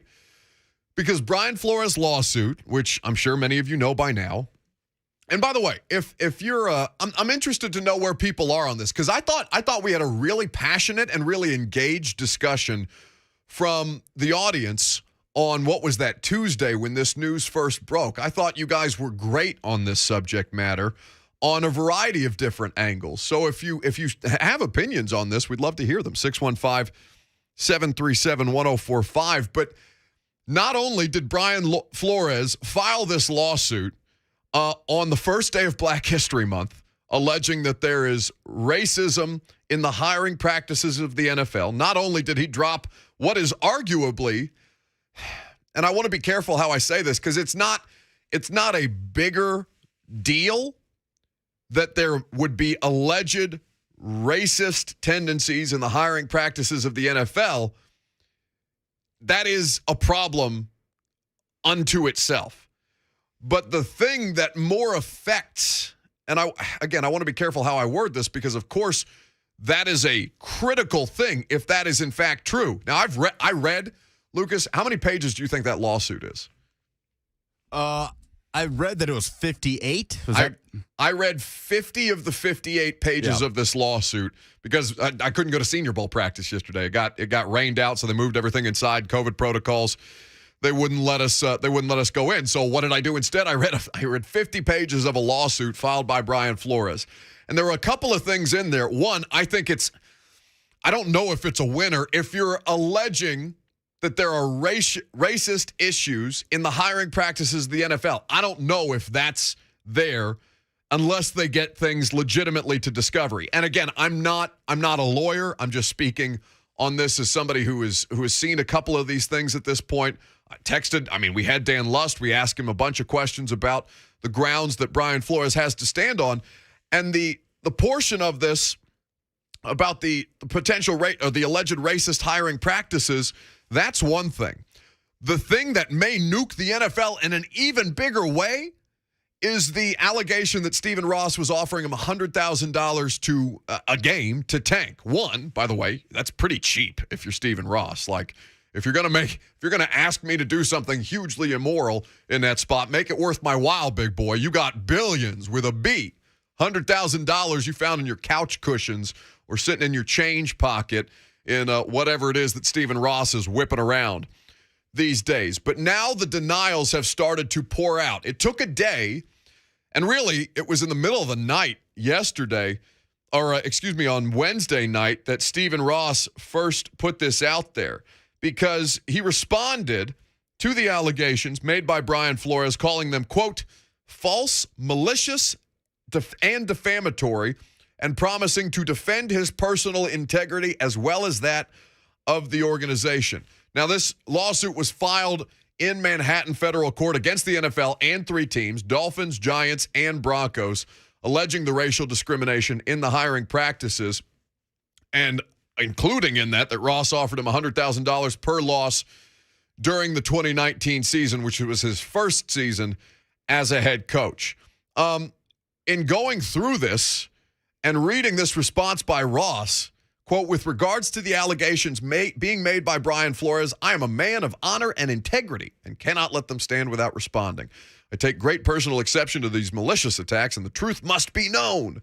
His allegations are false, malicious, and defamatory. We understand that there are media reports stating that the NFL intends to investigate his claims, and we will cooperate fully. I welcome that investigation, and I'm eager to defend my personal integrity and the integrity and values of the entire Miami Dolphins organization from these baseless, unfair, and disparaging claims. I would ask you, Stephen Ross, if Stephen Ross is listening, because I know Stephen, I'm kidding, of course, but Stephen Ross, I know, is intently listening to Nashville Sports Talk Radio today. He says, defend his personal integrity and the integrity and values of the entire Miami Dolphins organization. What integrity and values of the Miami Dolphins organization am I to believe that organization has? What is Miami most famous for in the last couple of years? What has brought the Miami Dolphins to the forefront of national discourse other than something like Tank for Tua and Dominique Foxworth getting on national television and saying that the team that they were fielding in 2019 was, quote, immoral because of how bad they were and that they were putting people at risk for the purposes of tanking for Tua? They have been in the news for, this massive lawsuit that could, really upend the NFL if this basically handshake exchange for $100,000 per loss is true, given Stephen Ross's investment in gambling companies.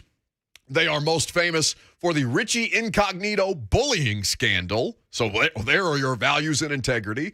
They are famous for the offensive line coach doing a bunch of cocaine in his office. And at the time, I believe there was a relationship with a prostitute in the middle. I believe it was an exotic dancer. An exotic dancer. Forgive me. I want to be fair as far as the professional titles are concerned. But where are these values and integrity, Stephen Ross? Please show me. Other than you being terrible, the Miami Dolphins used to be associated with like one of the most winningest franchises in sports. And since Stephen Ross has taken over, all they have done is suck out loud and get in the news for things that are hugely problematic. They're coming off their first back-to-back winning seasons in 18 years. And they fired the coach. Come on. What are we talking about here? And then, John Elway's out there saying that he didn't show up over an hour late to Brian Flores' interview and that he and the CEO of the Denver Broncos, Joe Ellis, did not, conducted themselves in a hugely professional way, even though Brian Flores is accusing them of showing up over an hour late to his interview and clearly having gone out for a big night of drinking the night before. Apparently, he's alleging he put that in a legal document. Like, that's no small claim. So now John Elway's out here the Maras, which sounds Wellington Mara, who the current Mara, who's a part owner in the Giants, is the grandson of Wellington Mara, which just find me a better ultra wealthy NFL owner name than Wellington Mara. Is that not a character on Downton Abbey? It sounds like a bad guy in a Bond movie, doesn't it? It does. So you got them out there denying that Bill Belichick accidentally gave away the game because Brian Daboll had already gotten the job, according to Bill Belichick, which, by the way, please football gods, let them depose Bill Belichick on the stand. You think those $2,000 an hour lawyers are good at their jobs? I present to you Bill Belichick. It was pure poor text execution, and we're on to New York. No, he has nothing to do with New York, according to the Giants. It's July, Bill. It's July. Stay with me, Bill. Oh my God. There's so many things about this. I mean, it's a bit, honestly, I feel a bit sad for Brian Flores. Because imagine he's walking into this New York Giants interview. He knows he's the most qualified of any of these candidates. By the way, the Giants organization said that they hired the most qualified candidate, which just factually isn't so. It's not so. Brian Daboll's been around for a long time. He's not had success other than, kind of revitalizing Josh Allen or kind of bringing out the best potential of Josh Allen, which is good, all well and good. But Brian Flores has been a head coach, back-to-back winning seasons with an organization that is, quite frankly, inept from top to bottom since Stephen Ross has been the owner there. So with all these denials that are coming out, I'm eyeing them all skeptically, right?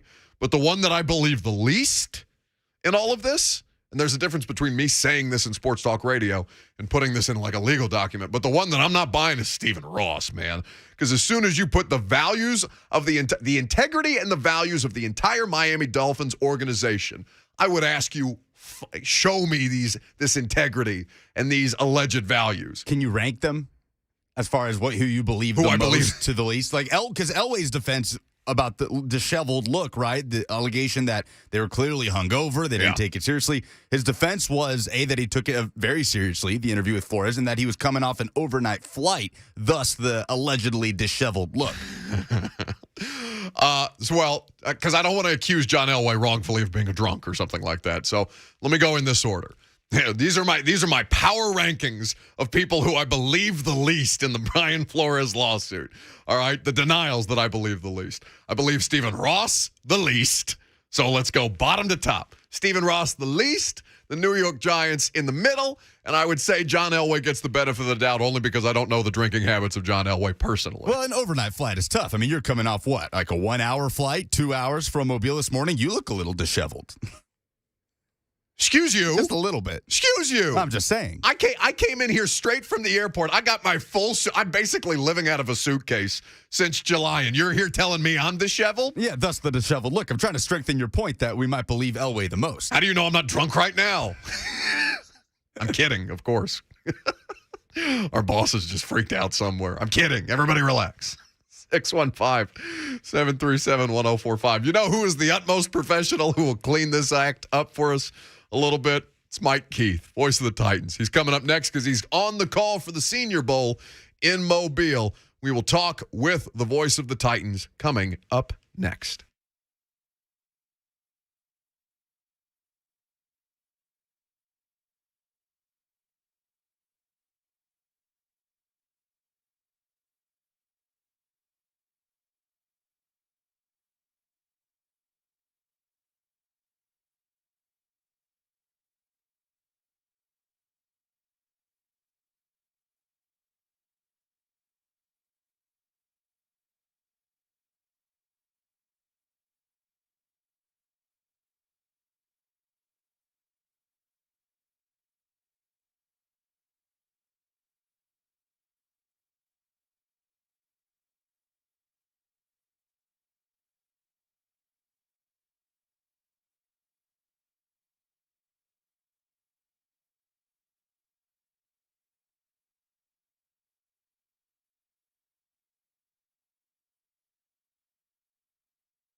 Welcome back here on this Friday. It's been a wildly unprofessional show, so we thought we'd bring in a legitimate professional. Mike Keith, voice of the Titans, is here with us now on 104.5 The Zone. He's on the call for the Senior Bowl tomorrow in Mobile, Alabama, where he has been down doing great work all week long. And Mike, I hear you're going into another Hall of Fame, TSSAA Hall of Fame. Do you have any more room for all of these awards that you're accumulating? Buck, you're nice to say that. Thanks very much. Really flattered that they chose to recognize me to sort of say, hey, we appreciate the promotion that we've been trying to give high school sports for the last several years, and so it's a big honor, and I'm very humbled by it. Well, it's certainly deserving because you guys do such great work to make sure that the organization is supporting and promoting the growth of high school football in the state. With that being said, Mike, what makes that so important to you in particular? Like personally, why is that so important to you outside of the obvious reasons that I think we all think it's important to support local sports and high school sports? Well, it comes from the fact that I started in high school sports. I mean, I was a TSSAA athlete in high school, and then it's where I really cut my teeth as far as being a broadcaster. And then I just understand the importance to communities, to the moms and the dads, to the lessons that they teach. I mean, it goes back to what my dad taught me and why he put me in sports is because he said the lessons that you learn in sports, you'll use every day of your life. And he said a lot of things that turned out to be true, much to my chagrin in some cases. But in the case of athletics, he was 100% right. I just think not only the health benefits, but the benefits of what you get every single day. It's like what I see at these athletes here at the Senior Bowl. There's a discipline, there's a tenacity, there's bouncing back from things that go wrong. I just think it's incredibly important. And I don't think it changes, technology changes, life changes, health things change, but I just don't think these lessons ever change. And that sounds like a middle-aged man being corny, but it's what I believe. And so the Titans have always taken the opportunity to promote high school sports. It really started with Bob Hyde and on Mr. Adams' behalf back in the late 1990s, and we have expanded it dramatically under Amy Adams-Strunk and Burke Nihill. What Josh Corey does for high school athletics is incredible. But we have a whole team of people who just believe in it and believe that involvement makes a difference. And we're fortunate enough to be in a position to work for an NFL team, and we're lucky. I mean, let's face it, we're really, really lucky. And so it gives us a platform to be able to say, okay, we can help these guys out and these girls out. And we're seeing that in, a variety of sports now that we've been able to take that on. So that's why it's always been a passion for me and continues to be. Corny is not the word that I would use. I would say wholesome and genuine. Mike Keith, voice of the Titans, here with us. My kids would say corny. Well, my children would say, "Dad, you're doing the old thing that you always do. Please stop talking. You're embarrassing us." Yeah, and they say that a lot. But Mike, now that I'm not, I can't consider myself a kid anymore. Like, I'm starting to realize how much more. Like when parents speak that way, how much more it means. They'll get their kid. I mean, I've never met your kids. I'm sure they're lovely, but kids can be jerks sometimes, Mike. You know this. Well, but they understand too. I mean, I've seen through my own son, he played football his freshman year and then he ran cross country.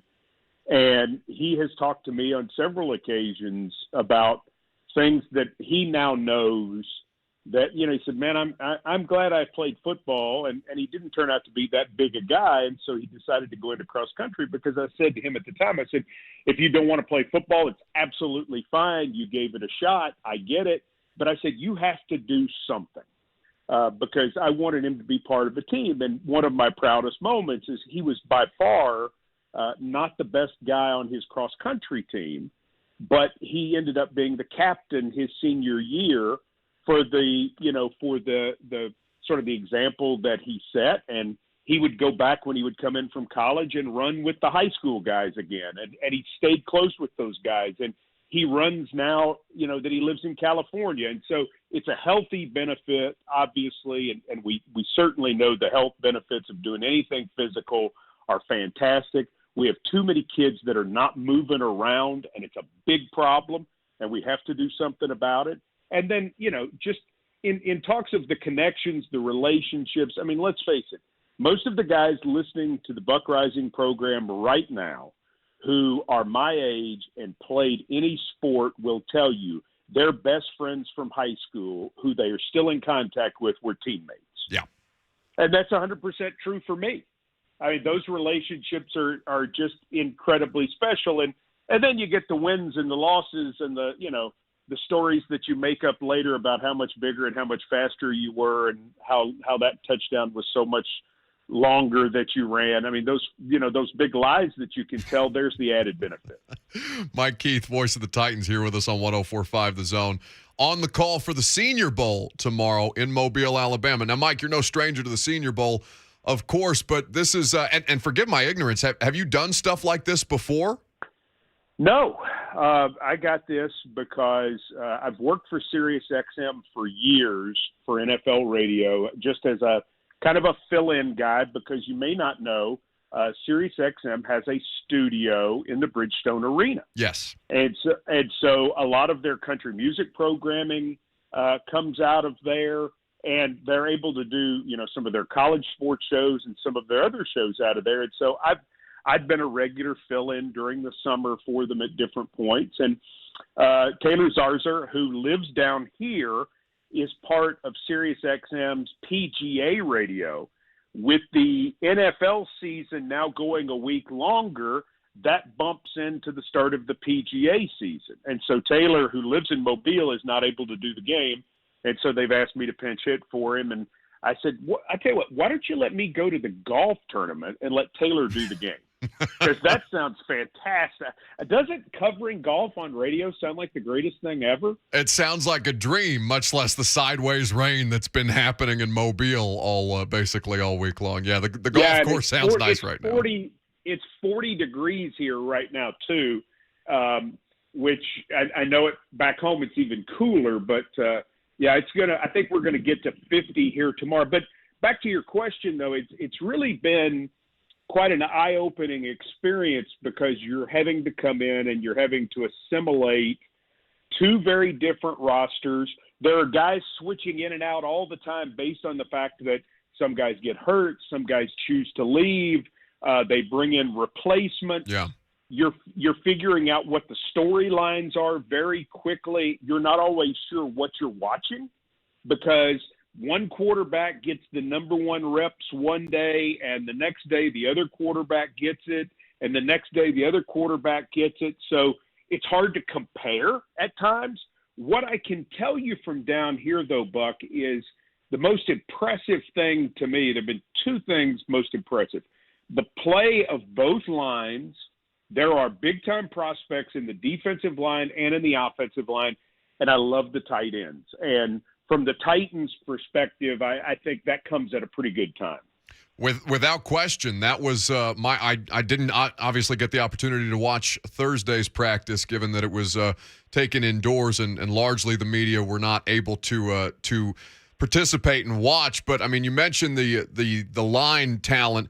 In particular, given where the Titans roster may be transitioning, it seems like maybe not quite the kind of overhaul that the defense got in the offseason last year, but it seems like there will be some different parts and pieces for the Tennessee Titans on offense this year. Mike, is there a tight end in particular that stood out? I know there's quite a few. Jeremy Ruckert of Ohio State is somebody who I've really, really enjoyed watching. Is there one guy that you've really enjoyed from a prospect standpoint at that position? Ruckert would be at the top of my list as well. Greg Dulcich from UCLA is another player I've enjoyed. Really like Trey McBride from Colorado State. He's got some tendencies that are very strong for being able to jump in and help somebody right away from a receiving standpoint and from a blocking standpoint. You know, what you'd really like to find is you'd like to find that 3-down tight end, so that your personnel group doesn't have to change, and yet the ability to do different things within one personnel group grows vastly. And that's been something that the Titans, I think, lacked without Jonnu Smith, is when Jonnu was on offense on the field, well, you didn't know if it was a run play or a pass play. You didn't know if it was a long pass play or a short pass play. You didn't know because Jonnu Smith was just one of the 11, and guess what? You could do everything with it. The Titans, it would be great if they could find a guy like that. I think Ruckert may be that kind of guy. I think McBride may be that kind of guy. Dulcich may be that kind of guy. Jake Ferguson from Wisconsin may be that kind of guy. There are a bunch of them down here who would certainly fit the bill. And as we talk right now, I did a program this morning, and they said, right now, what's the Titans' biggest need? Well, right now it's tight end because nothing's happened in free agency yet. Right. That's a way too early February 4th answer. There's a very good chance on April 28th we have a vastly different answer. But for right now, tight end is certainly going to be a concern for this football team. So if you're watching the Senior Bowl tomorrow or listening to it on SiriusXM NFL Radio, yep. Keep up with the tight ends because I think that's something that is intriguing, and I've certainly paid a lot of attention to. As we sit here, Mike Keith, voice of the Titans, here with us on 104.5 The Zone. And as you just heard, you can hear him tomorrow on SiriusXM calling the Senior Bowl. Mike, we do have a little bit of breaking news. Jeremy Fowler of ESPN is reporting that former Texans offensive coordinator Tim Kelly is in talks to join the Tennessee Titans offensive staff per sources. Nothing done, but that's the plan. Kelly was with Mike Vrabel in Houston. Your reaction to that news? Really, if that's true, that would be great news for the Tennessee Titans. He is a super football coach. And, this is a guy who, philosophically has been able to do some good things. He's been around some good coaches. I think you saw in the final game of the year, we saw what Davis Mills did. Hello. Pretty good stuff. Yeah. So anybody that you can add to the brain trust is always a really good thing. Don't know if it's true. Have no idea. Like I said, I'm in Mobile. I'm not in the office, so I don't have any knowledge of that. I just know Tim Kelly is really well regarded, and whoever ends up with Tim Kelly is getting a super, super football coach. We'll continue to monitor the situation here on 104.5 The Zone. Mike Keith, voice of the Titans, is here with us. Mike, you had the opportunity to sit down, or I guess hang out with John Robinson at the Senior Bowl. A lot of good content in that conversation. You can check it out on the Tennessee Titans social media platforms, on their YouTube channel, all over the place, where Mike Keith and the Titans media crew are producing all manner of great content as well. What your biggest takeaway from your conversation with John? That he's resolute. I think that was the thing. I mean, the on-air part of it was a very short snippet of the time that I got to spend with him down here over multiple days.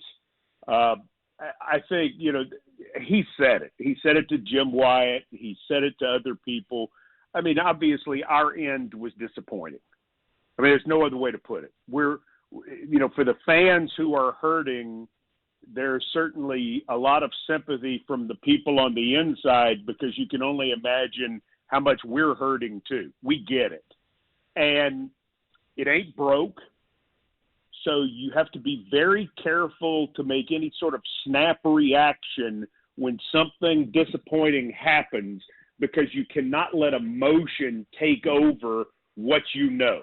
And what you know is this, Buck. What we're doing is working. It's working. When you're on the doorstep and you're in the mix, it's working. Now, how do you fine-tune it to get it to take you all the way?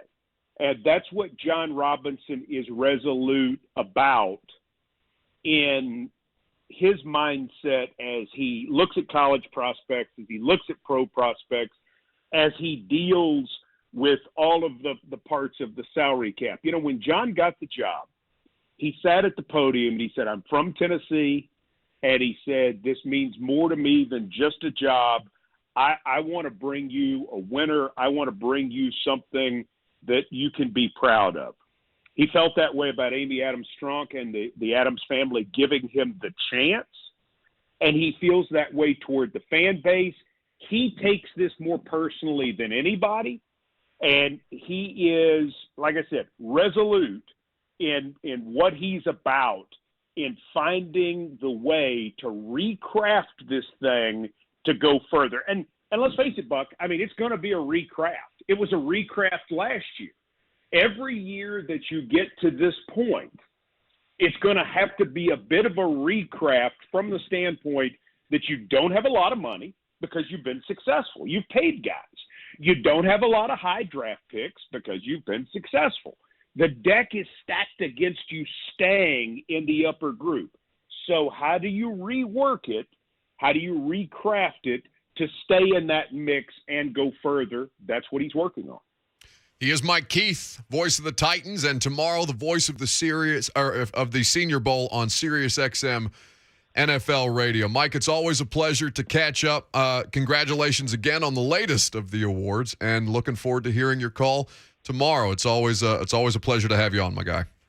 Buck, thank you. And let me plug the OTP presented by Farm Bureau Health Plans. If you are sort of looking for 25 to 30 good minutes to get you ready for the Senior Bowl with some of the overviews, I think we've got a pretty good OTP up right now. Amy Wells is also going to have her own OTP up from Las Vegas. She's with the Titans at the Pro Bowl, so please subscribe to the official Titans podcast. Go to TennesseeTitans.com/podcasts, or you can get the OTP wherever you get your podcast. The best in the business, Mike Keith. Thank you, man. Thank you, Buck. Mike Keith there with us on 104.5 The Zone. All right, when we come back, if you're watching on Zone TV, I wasn't trying to be disrespectful to Mike Keith, but I'm furiously sending out some texts about Tim Kelly to see what we can learn at this point. Again, if you missed it, the news, according to Jeremy Fowler at this juncture, former Texans offensive coordinator Tim Kelly in talks to join the Titans offensive staff. Per sources, nothing done, but that's the plan. Kelly was with Mike Vrabel in Houston. 615-737-1045. If you want to jump in, unfortunately, it's the last segment, so we'll do a last call for phone calls real quick, and we'll talk about this coming up next.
Welcome back on this Friday final segment. Sorry, it took me a little bit there. I just had to confirm Titans are adding former Texans OC Tim Kelly to their offensive coaching staff per Jeremy Fowler's official report. Capacity at this point is still unknown. I had to call a couple people in a commercial break. Short windows, tight windows. But that is now confirmed at this point. We will see in what capacity that Tim Kelly is going to be a part of the coaching staff. As yet, there has not been any change in Todd Downing's situation as the offensive coordinator, only the addition of Tim Kelly right now. 615-737-1045 if you want to react to it. As we sit here, I'll try to get you more details as soon as humanly possible. And, of course, I'm on Blaine and Mickey here in about 30 minutes, so maybe I'll have some more information for you there. So make sure you stay tuned to 104.5 The Zone. Phil is in Columbia up next. What's up, Phil? Hey, thanks for taking my call, brother. I love your show. I just want to tell you, man, that we're rooting for you out here, too. I know we talk about sports all the time, but, man, you make it worth getting up and listening to every day. So I just want to thank you. That's kind of you, Phil. I appreciate that. And I wanted to touch on this move here, man. I'm just hoping that when you see something positive like this for the Titans fans, that they'll get their mind out of this rut that they've been in, wishing Aaron Rodgers was the quarterback, trying to get rid of Tannehill. Look, he's not going nowhere. They go him a lot of money. He's your quarterback next year. So this move for this offensive coach should be a push in the right direction. And you say, look, let's turn this thing around because Tannehill is not going anywhere, at least not next year. That's just my opinion, and I hope you have a wonderful day, sir. You as well, Phil. Thanks for the call. Have a great weekend. 615 actually turned off my own microphone instead of. I had like a Zoom flashback. I hit the wrong button. We just Sorry, dropped. I'm flustered. I tried. I mean, it's on the complete opposite side of me too. I tried to hang up the phone. I turned off my microphone instead. Listen, I'm juggling plates over here. I'm on 3 hours of sleep. Lucas already told me I look disheveled and possibly drunk at this point. But so far, all I can do is confirm for you that the Titans are adding former Texans offensive coordinator Tim Kelly to their coaching staff. As details come out, I'll try and update you as soon as humanly possible. But this is great.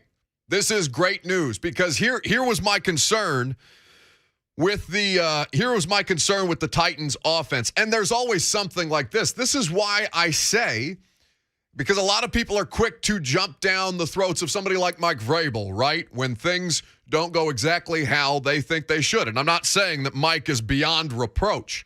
All I'm saying is that he deserves the benefit of the doubt because for all of the issues that you and I see with his football team, you don't think he sees them too? That's my thing. Like, this is a clear and obvious addressing of an issue where they're just looking to add more minds in the room, right? That's the same kind of concept as the situation with Jim Schwartz last year. Now, understanding that one is a former NFL head coach and was here as a defensive coordinator for a decade, Tim Kelly is a successful offensive coach, a bright mind, well-regarded in the NFL. So with all this being said, this is a trend. This is something that is a trend in the right direction. What fruits it bears, we won't be able to see, of course, until the season starts. But this is a substantive move for a side of the football that a lot of people were concerned about. And at this point, I don't know that you can ask for much more other than, trading for Aaron Rodgers. Here's your Aaron Rodgers. Here is your Aaron Rodgers. We made it 2 hours and 49 minutes into the show today. That's the first time I said Aaron Rodgers' name. You know why? Because it's not a story. You know what's a story? This. Polls. Stop the count. Stop the count. The polls have closed and the votes have been tallied. It's the segment where bias takes over and nuance goes to die.